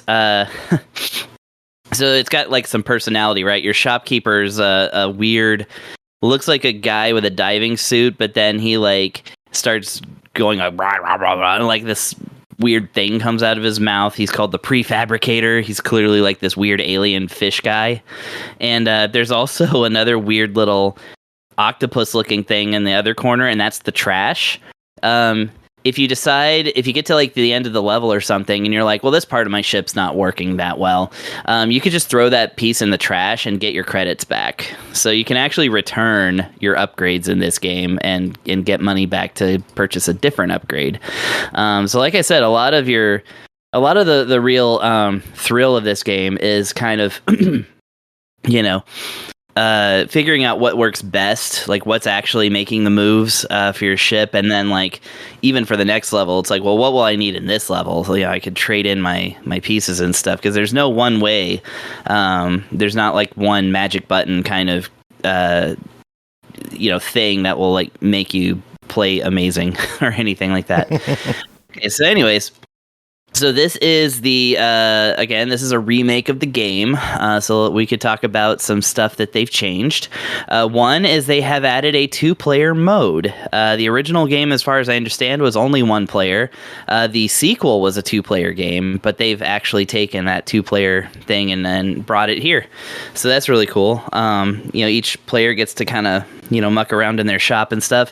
And I think that's pretty cool, because if you do have a friend who does like shmups as well, like you could try combining builds, like, have somebody go with a much more powerful straightforward shot, have somebody else like do more spread fire and like kind of get in those corners and stuff like that. Like, there's all kinds of like opportunities. Because I believe that it is 2-player simultaneous, but I could be wrong, because I obviously don't have any friends. So, but it does say like, there is a 2-player mode there, and it does require 2 controllers. So I don't know. They also added a mirror mode that is unlockable, so I don't even know what it is. I assume it's going through the levels backwards. The other thing that they have added is soundtrack options. So one cool thing for folks who enjoy Amiga music and indeed British computer music in general, one cool thing about the original game is that the composer is Chris Hulsbeck, who we know from Turrican fame and, you know, many other things. He's been to MAGFest, speaking of which. And so you can get his soundtrack put into this game, the original Amiga one. You can also get the C64 music, which I just closed the tab that had that composer's name on it. So we'll see if I can get that back. Anyways, but yeah, you can get that. You can also, there's a brand new remastered, remixed soundtrack also by Chris Hulsbeck. He came back and redid this one, just like he did with the Turrican collection. So that's really cool. So I like that. The only thing that I'm kind of like, about, Michael Hendricks is the person credited for the C64 version. Uh-oh. I don't really know him because he's only done 3 games and they're all 3 computer or Commodore 64 soundtracks anyways. But yeah, if the one thing about it that I'm kind of like about is that I really, really like that they did things like in updating the graphics, like they left the gameplay parts largely alone, right? Because these are sprites, and so it's kind of like if you change those, you're kind of changing up the way that the game interfaces, especially when you're talking about like collision and things like that. It's the same game on the foreground, but they updated the backgrounds to be like kind of more underwater looking, have more details. It's not just dark green. It's like there's details back there, and they kind of undulate with that sort of waviness that, you know, really makes you feel like your thing is underwater. So that's really cool. The thing that it also does, though, is that it puts this kind of soft bloom light around everything. So everything has a kind of glow to it, and I'm not sure that I like that as much, and I certainly am not a fan of it not being able to be turned off. Yeah. It's not even present in the shop. It's once you start the game and you get down there, it's just like everything is suddenly glowy, and that's a thing. I think that it also does convey that it's underwater, so if you shine a light on something underwater, it reflects in a weird way. Like, I think that's what they're going for, but to me, I felt like it was a little distracting. But overall, this is a really, really good presentation, and again, a very difficult slice of British, not British, but European in general shmuppy. It's actually German, I think, rather than British. So I shouldn't mislabel it as such. But yeah, it's got that kind of difficulty bullshit that some people really like. I like it to an extent. But I certainly, again, there's no save states, there's no extra. There's no beginner mode. There's no like anything like that. No QOL to get you to live longer. Apparently.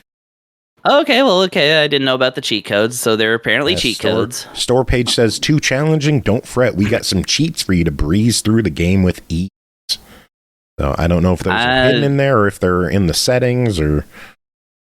They must be hidden because I'm looking through the options and there's nothing. It's volume music, volume sound effects, speaker mode, language, music, jukebox, rumble, and exit. So yeah, they must be something else. I will say that there is another collection that ININ published that did the same thing. I'm trying to remember what it was. Oh, it was the Rainbow. No, was it Rainbow Cotton? It was one of the. No, it was something else. Anyway, yeah, they did that where they dropped cheats on Twitter like periodically as the game was released, and they were button combo things. Well, I didn't know about that, so apparently there is that. It's just they're not right there in the menu or anything. So I'm looking forward to cheating my way through this game then eventually when I find out what those cheats are. Nice. Well, the game clocks in at $20. What are your thoughts on that? Well, $20 for a remaster of a single classic shmup is, I would say, kind of high dollar. I definitely know that what they're doing is they're selling this game as a physical for $29 or $49 for a special edition, like a collector box. So, it lines up with that perfectly. So that's basically what they're doing. So yeah, I would say if the digital version is $20, might as well spring for that physical edition for $29 if it's it's probably still available. I checked it earlier today, and the special and the regular are both still available. So that would be where I would lean. I like to get a nice physical game for $30, but yeah, it's a solid shmup. I liked it. It's just like I said, there's just different little things that I'm like, maybe you'll like this, maybe you won't. But apart from that, there's a lot of care that went into this, and I always care. That always wins all the points with me. So I'm just going to go ahead and give it a buy it.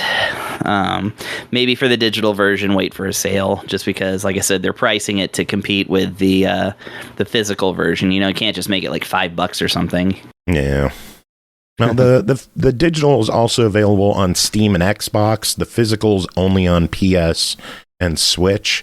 They also do have a special edition for $50 as well on the ININ store. It includes, I believe, a soundtrack CD and an art book. Yeah, I'd go for that. By the way, the art's great in this game. I didn't shout it out as much as the music, but the bosses are really cool. All right, there you go. ININgames.com if you want to get a physical. But moving on. Go. Next game is Police Shootout, developed by Games Incubator, published by Ultimate Games. Released February 20th on Xbox Series X and S for $19.99. Releasing March 14th on the PS5. Police Shootout is a turn-based FPS game. Start your policeman's career, solve cases, gain experience, and begin your adventure in San Andreas now. Andy, what is Police Shootout? Well, Joe, do you like simulation games? Are you into those at all? Mm-hmm. What's some of your favorites? Like Goat Simulator or Goat Simulator 3? I like Power Wash, man. Oh, Power Wash is pretty good too. Yeah, Power Wash is my jam. Well, so I mean that's kind of what you're getting here is like, at least that's what I felt. It was like police guy simulator, policeman simulator. I mean, like you said, you start off the story. You're in a small town, San Andreas. You're a big city time cop, Scott Price, coming to the small city to take out crime. One bad guy at a time. I didn't mean for that to rhyme, but that was cool. Quick rap for us. That's what I'm here for, man. But the game is interesting starting off. Wait. You said that's what you're here for. You didn't say that's what you're here to say. I'm here for the rhymes. Right on time. Right on time, man. Yeah. Showtime Sperry getting in there. Yo, I'm Andy, and I'm here to say I like Police Shootout in a major way. In a major way. I can't deny or confirm that yet, but yeah. Anyway, what were we talking about? Police Shootout, dude. Police Shootout. Yeah, this cool game that I played, man. No, the game is cool. Yeah, I mean, you start off. I mean, like I said, you're Scott Price, big time cop moving to the small town San Andreas, where you handle all types of cases. You'll check out like a grocery store robbery or like some human trafficking stuff going on. There's like some drug deals and things like that. But you start off the game, going through the tutorial. They kind of take you through pretty much everything you're going to encounter in the game. So the first lesson is the kind of turn-based FPS stuff it's got going on. So you'll essentially be yourself versus one other shooter, on one other enemy. You'll have action points and you'll have a timer too. So you'll use those action points to either hide behind cover or once you're behind cover, like actually duck, and then you can also use it to like switch weapons and attack your opponent and everything like that too. Different covers have like kind of different defensive options. So it'll show on there too, if this is a good cover to hide behind or if this is a terrible cover and you're going to get shot anyway. So you'll move on from that to like a negotiation type of deal, where you'll eventually encounter the perpetrators. You'll talk to them, and based on all the information you've gathered up to this point, leading to this, you'll make a calculated guess as to what their motivation is, what their drive is, where they're coming from. Try to get in their heads a little bit. And if you do a good job, you've got a little slider bar at the top, and the slider bar will lean more towards the blue, which is where you want to go. But if you do a bad job and give them some bad information, or you have an argument that isn't quite to the storyline, and a lot of I felt kind of weird because a lot of the information is like very close, so it'll be like a couple words off, like, oh, you tried to do this, but it was actually this way, or you had a lot of drugs in your possession, like your neighbors were saying that, and he'll be like, no, my neighbors didn't say that, it was my best friend, and so you get like a bad argument score, and then eventually if you get the bad argument score, you have to fight them either way. If you get a good argument score, then you can just like walk up and arrest them, and everything is good. Read them their Miranda rights. Is that what it is? Yeah. Yep. Amanda rights. So yes, Amanda rights. Amanda hug and kiss. And so that's like part of it too.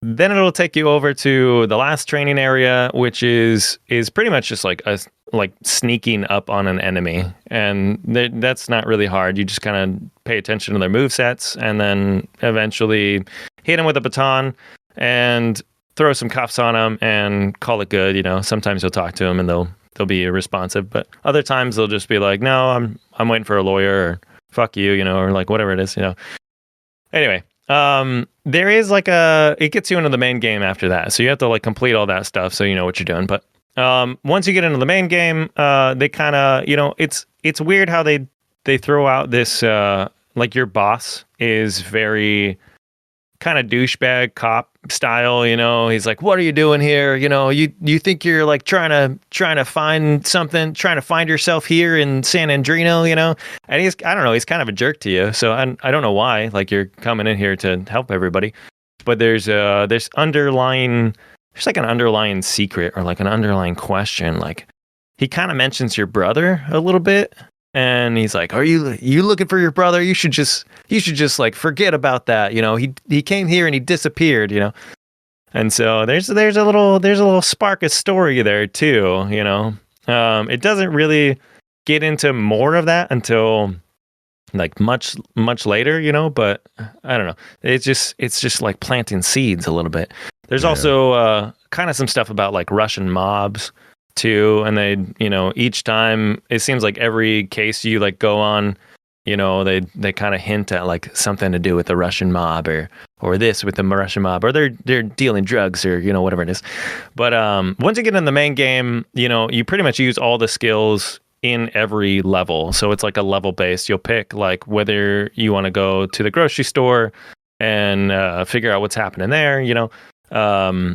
There's like a hotel, and they heard some shooting, going down, or there's a possible like drug deal at the gas station, kind of thing.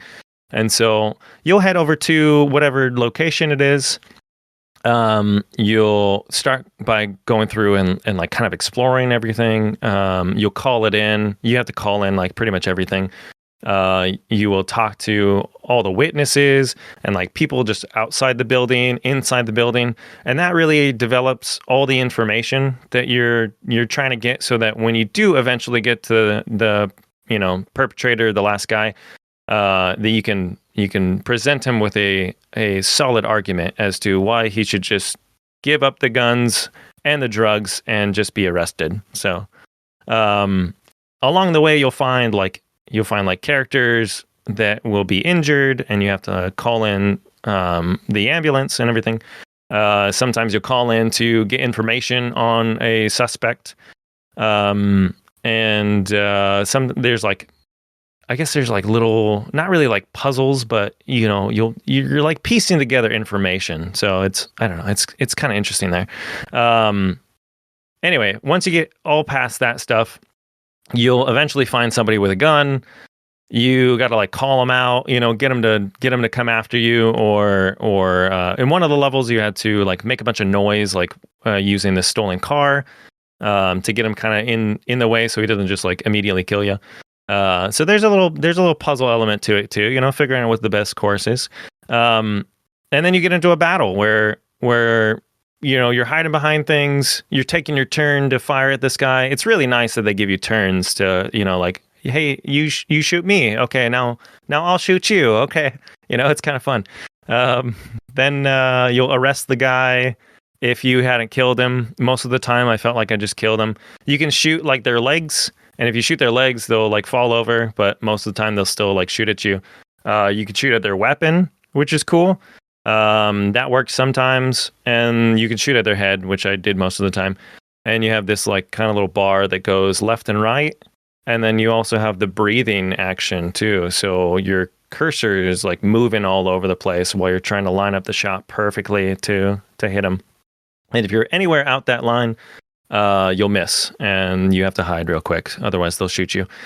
There are like med packs in case you get injured during certain firefights, hidden throughout areas that you can grab to, heal yourself, obviously. And then once you apprehend all the perpetrators, figure out all the information, arrest everybody that's there, you'll head back to your police car, and then it goes through like, here's the news, and it'll kind of do a little like tongue-in-cheek news broadcast, which is fun. It's just one of the times I told a guy to wait there until I was done, and I would come back and talk to him, and I ended up forgetting about him completely. And so there was one of the little articles that popped up that was like, I waited for that police officer forever and he never showed up. And he's like, this is the worst police force ever. So I don't know. It's just ridiculous, but you get other things too. So like some of your main weapons is you got like a gun, you have a shotgun, and then you have a stun gun too. When you're all done with one mission, they give you experience points based on how well you did, how many people you talked to, how many people you killed, how many people you saved, and all, there's different requirements for each level. But then based on those, you'll be able to choose where you want to put experience points. And so you could put experience points in like faster movement speed while sneaking, or gaining more health from med kits. Or one that I did was starting rounds with more stun gun bullets, or increased negotiation skills too. That one's really, really good. That one's super helpful. But the rounds with more stun gun bullets were fantastic because you don't get stun gun bullets at the beginning.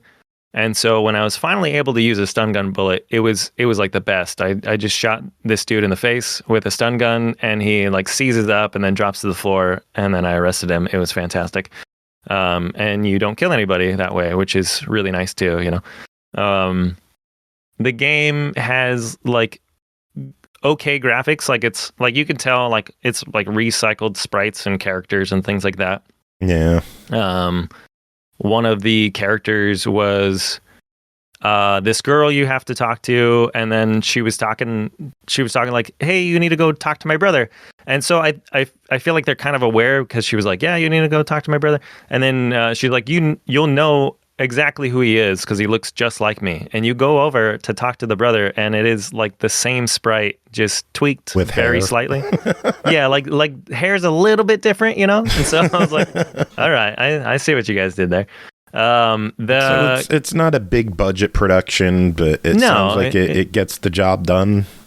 Yeah, I mean it was enjoyable, Yeah. It's nothing over the top. I mean, a lot of characters are voice acted too, which I really appreciate in a game like that.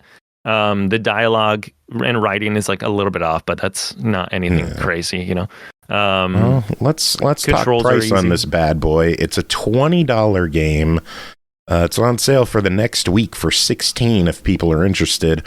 What are your thoughts on that?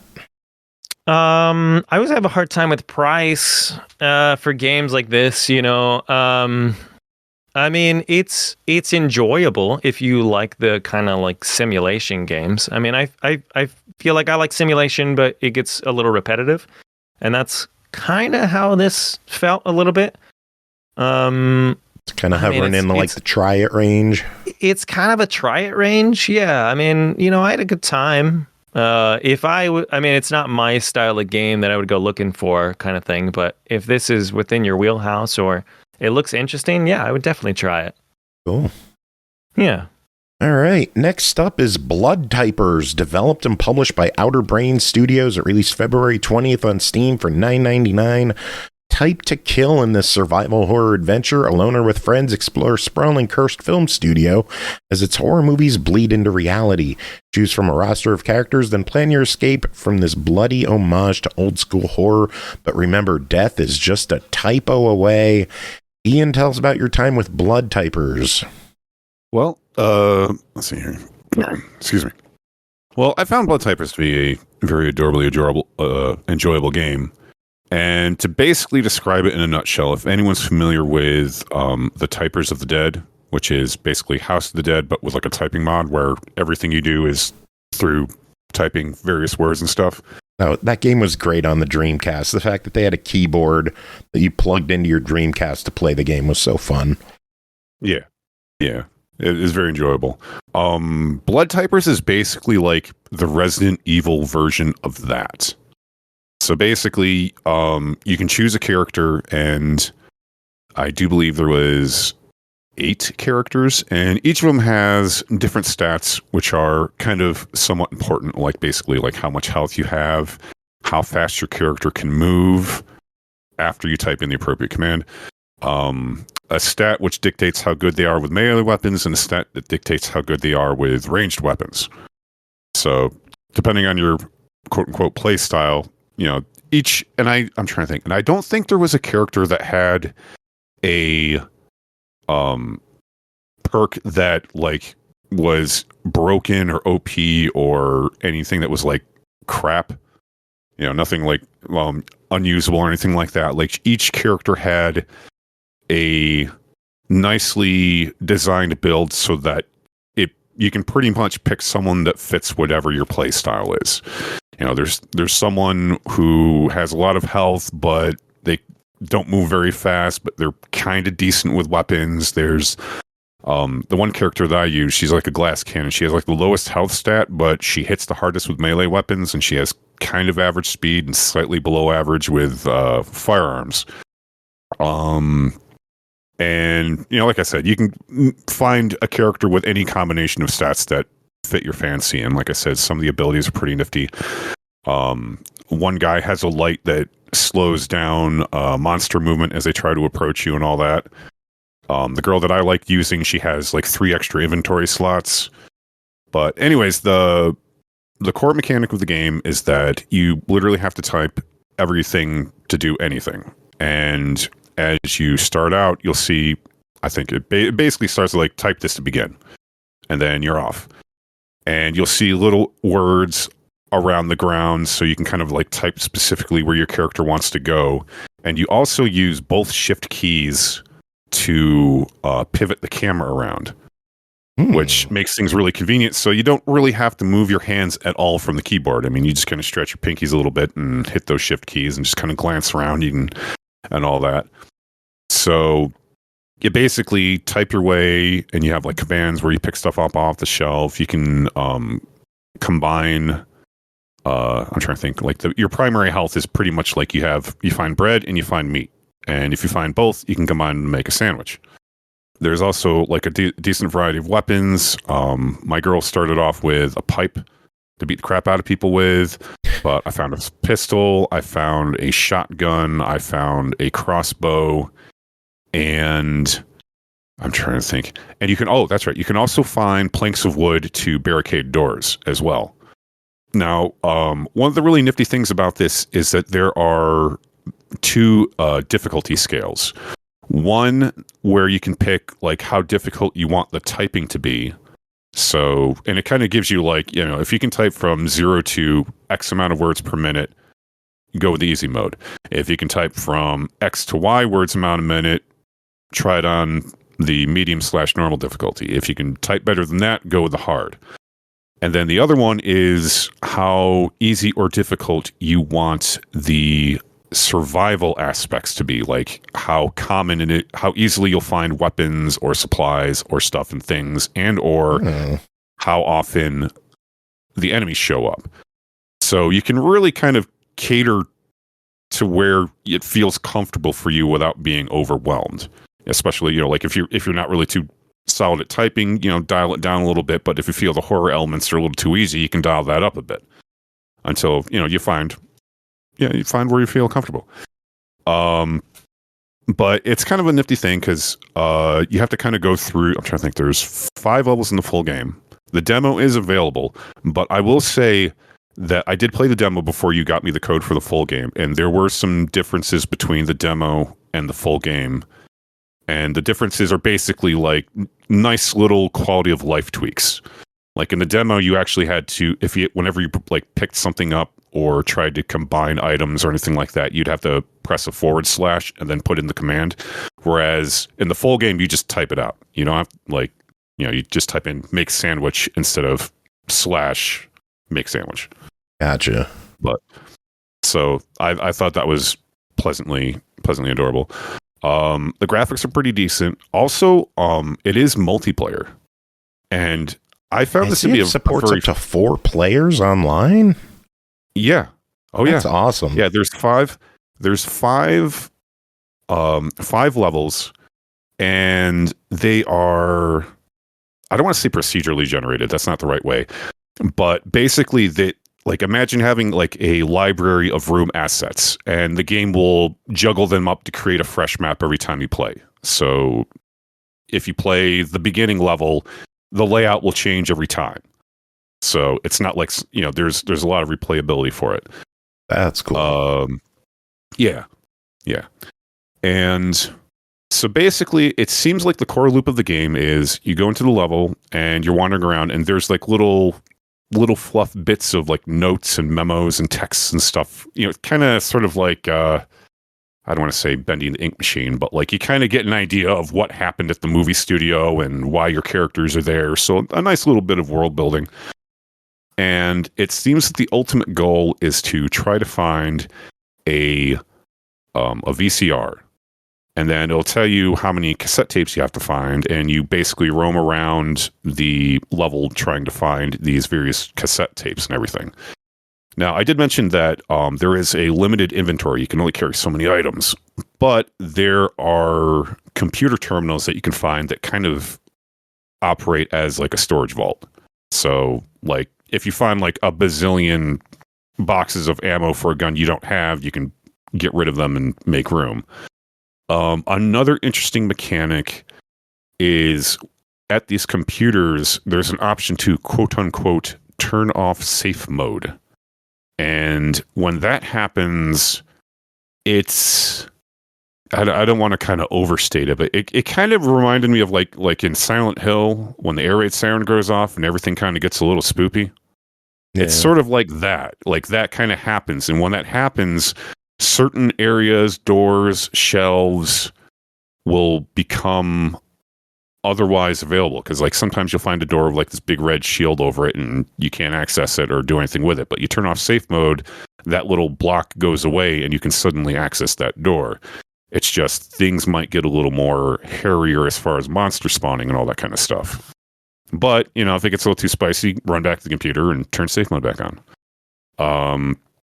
Another interesting mechanic is that you kind of have like a, I don't want to call it a clock, but it's kind of like a meter.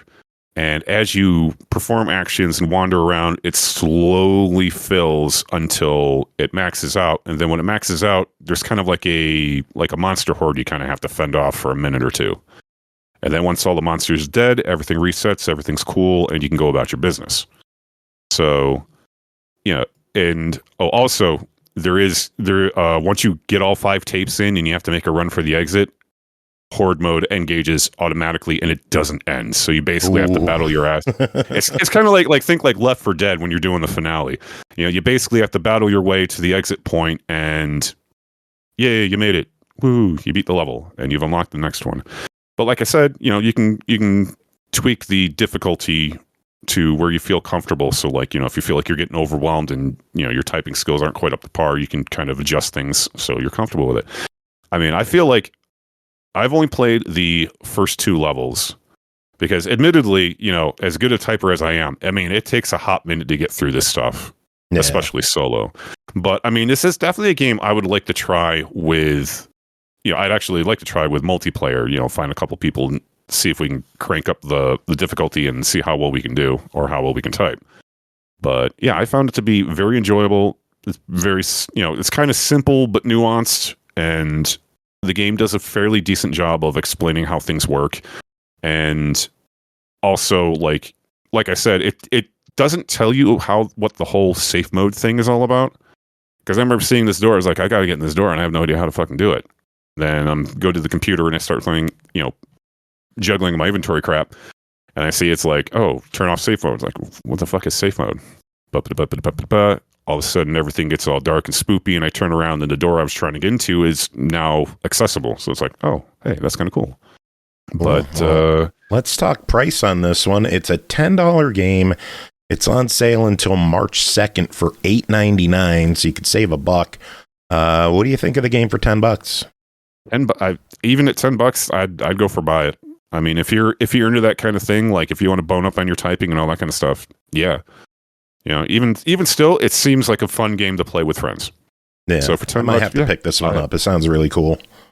Yeah, I mean, like I said, the demo is available, but there are some, you know, subtle quality of life improvements in the main game itself. Yeah. All right, moving on. Next game is Mystery Box: The Journey, developed by XS Games, published by Ocean Media, released February 3rd on Xbox One, Series X and S for $6.99. 10 new boxes full of enigmas to crack are waiting for you on this journey through lost worlds. Aki, tell us about it. Okay. And this, really all this is solving some puzzle boxes. There's no story to it or anything. It's just a collection of boxes, and you have to figure out how to pop these bitches open. And for this, you have to solve lots of little puzzles, and I can't really give you an example of any puzzle because there's a ton of them, and they're very hard to keep separate, but basically you solve one little puzzle which unlocks another part of the box. So you can go over there and solve that puzzle, which opens another part of the box, and you keep doing that until you've opened the entire box. So it gets pretty complicated and pretty hard. Thankfully, there is a hint system. Not that it's always useful, even remotely, but sometimes it's good.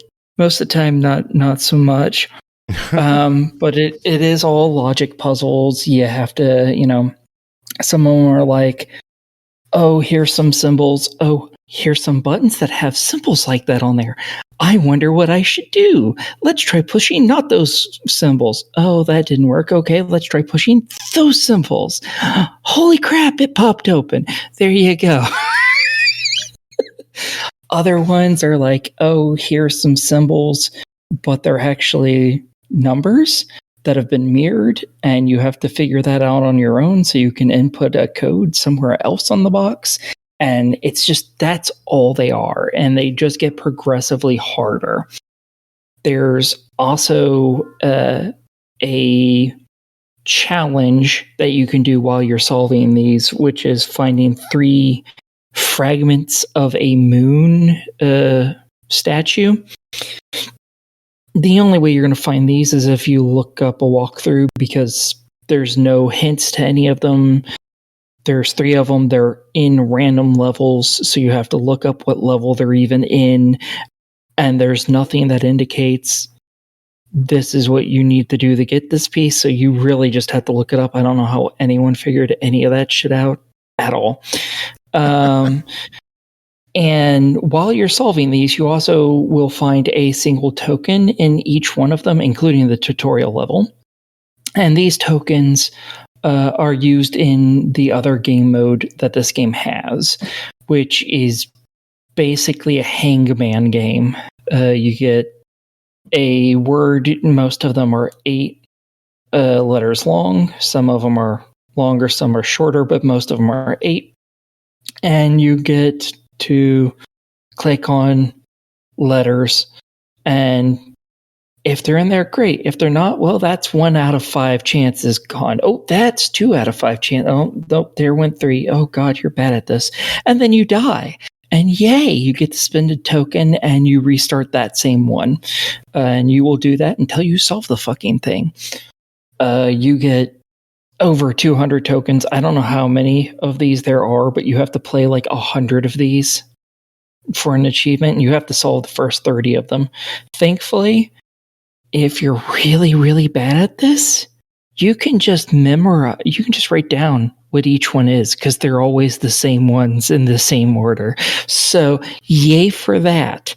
It's not that hard. You probably won't have that much trouble with it, to be honest.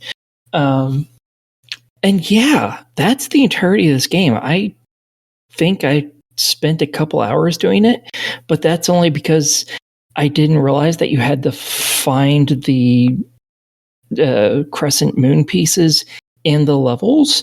After you beat the game, you can't go back and replay the levels for some silly ass reason. So I had to reset the whole game. Yeah. Thankfully, that wasn't too hard to do. All I had to do was close the game and open it back up. Which I'm pretty sure is not what's supposed to happen, considering there's in the options, there's the ability to reset the game. I did not click that, and it still reset the game. Yeah, so probably best to do this in one sitting. Yeah, probably. It'll only take you a few hours. You know, if you're really dumb, it might take you like, I don't know, a couple days. But, you know, there's also this great, amazing thing called YouTube, so you can look it the fuck up. There. And if you're watching a walkthrough, I can't imagine it takes more than maybe 3 or 4 hours tops to get everything done. So, it's $6.99. What do you think of that? I think it's a decent little puzzle game. If you like these types of box puzzles, which is a real thing in real life, and I do like them, but they're cost way too much money to actually buy one. This is pretty good for that price. Considering if you want to do a real one, it costs, you add a 0 or more on there, and then you get a price of $1. So yeah, I'm totally for this if you like little puzzle games. Cool.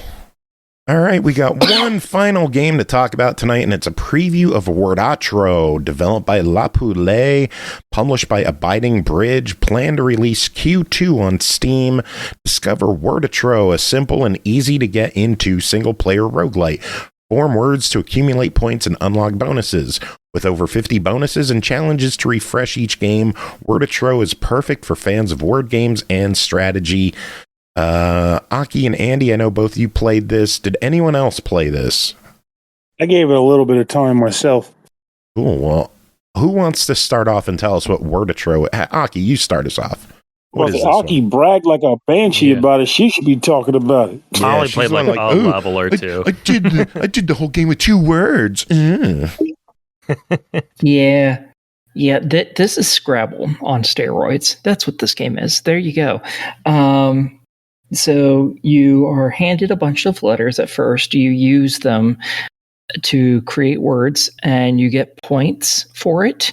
Every letter gives you a certain amount of points, and then you also get a multiplier based on how long the word is. And that gives you a score for that word in total. Every level has a score you have to beat. And after you use a word, it gives you more letters because the letters you used are gone. As you play through the levels, you get upgrades. I do not know if they're cumulative or if they're just for each individual level. I did not pay that much attention.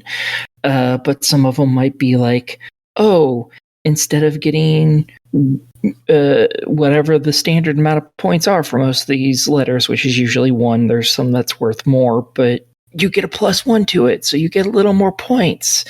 Others are like, hey, you get a +3 multiplier instead of a +1 multiplier, which is the best one, period. Hands down, it is superior to all others.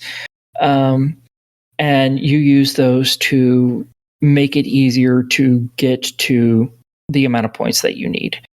And yeah, it's a pretty simple game. You end up having all sorts of different stuff in it that you can use. For instance, you get an exclamation point and you can either use it, which gives you 10 points, and then it's gone, or you can keep it in your little grouping of letters, which obviously takes away one letter because it's being used up by the exclamation point. But if you keep it in there, every word that you use gets a +10 to it. So it's very useful to keep it around if you can. There's also like a pound, no, an asterisk. That's what it is. And that can be used in place of a letter that you don't have. So it's very useful. It's very much just Scrabble, though, with some pretty interesting bells and whistles, honestly. I would like to know if the upgrades are cumulative or not. We need to ask the dev that, because if they're cumulative, oh my god, the ending levels of this game are going to be absurd. And I wouldn't be shocked, because it seems like it's following in the vein of Wordatro with the scoring twists on it and everything. Andy and Pernell, how about you guys chime in? What do you think of this? I only played like all of a half hour of it, and I thought it was cool. I mean, Aki pretty much summed it up. It's Scrabble with bonuses, like you get in between rounds too.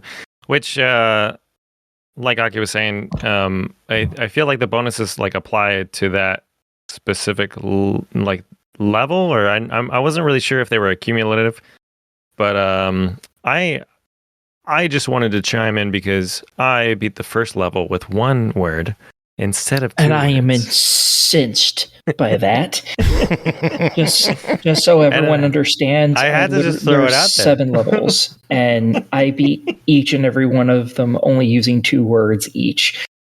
So the fact that he beat any of them with just 1 word is very upsetting. Yeah, good. Granted, the first level is super. You only need 60 points, right? So the first level is wicked easy, but not to downplay Aki's skill or mine at all, but none of the other levels did I get as good. I'm on this level 2 and I'm using 3 or 4 words, so it was just the one. Nice. Pernell, your thoughts?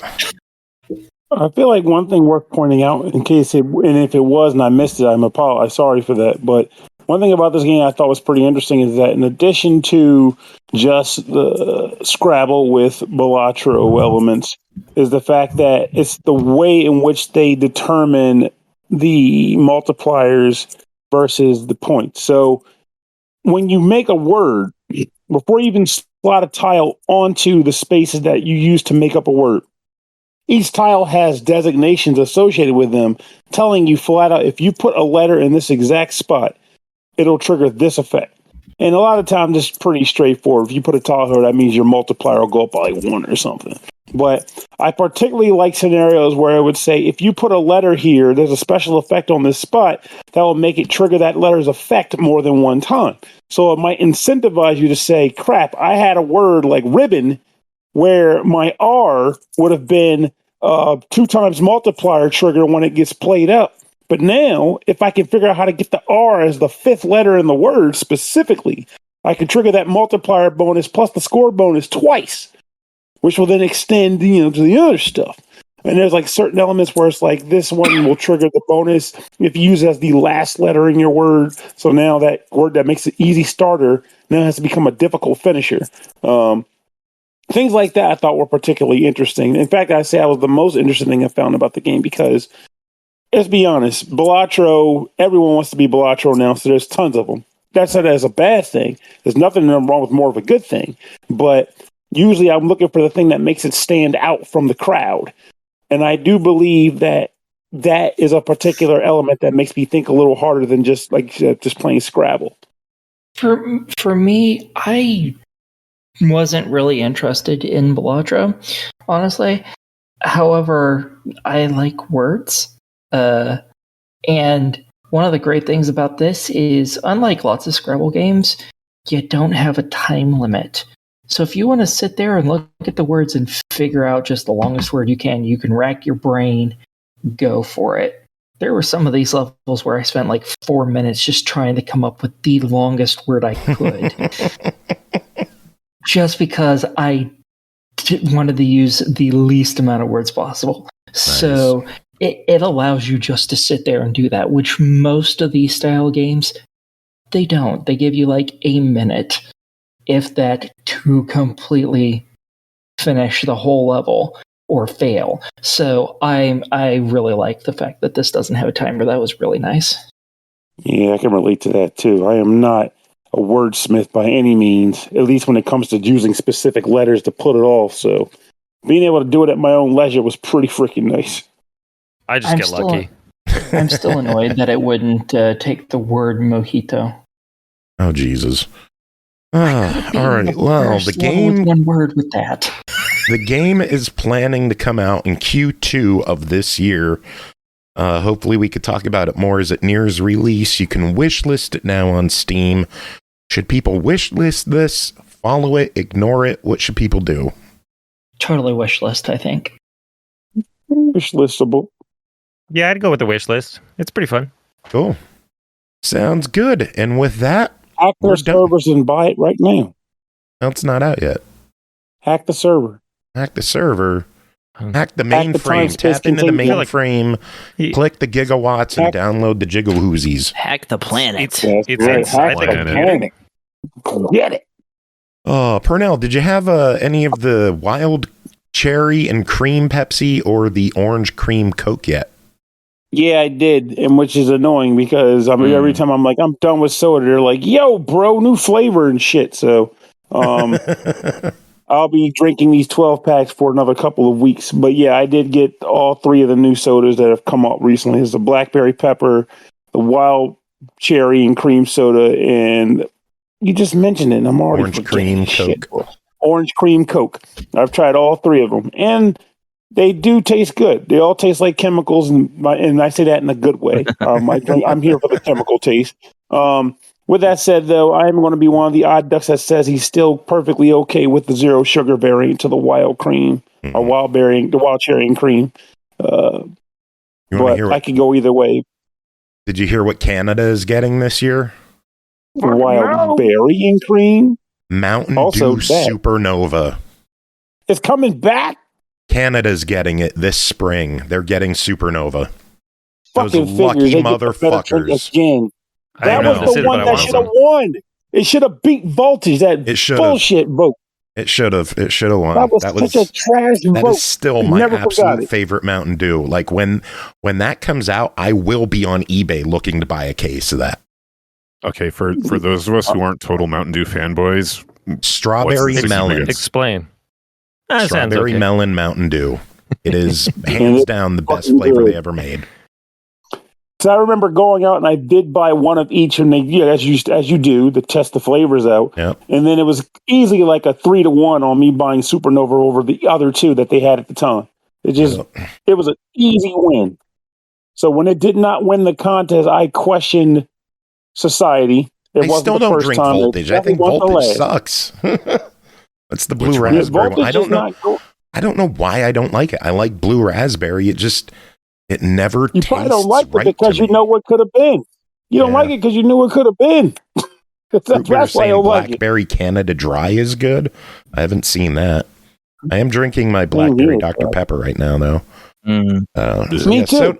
Soda Talk is finished for this episode of SML. Like it? I love it. I think it's really good. I think it's great. I don't think it's as good as cream soda, but I like it. Strawberries and cream is still their best, but this one's good.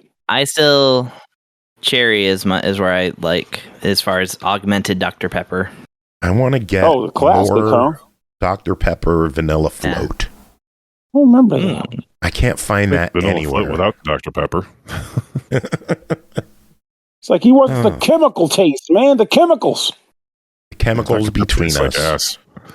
All right, music this episode. We're gonna wrap things up with something from our friend Blind. We talked about him earlier in the first half of the show about his trance music, his EDM music. We're gonna play something off Bound Together because I love his song he did for Bound Together. So we're gonna play Blind SnowBound. How does that sound? But now I see. Let's get it. Fucking great. All right. Does anyone have any final words to end the show? Titties. Learn new words. That's the worst thing. Learn new words. Okay, new word. Big titties. That's 2 words, actually. No, not if you don't put a space in them. Gazonga. Swap. Bodon honkers. Oh, gazangas. My gumbos. Look at those my gumbos.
you.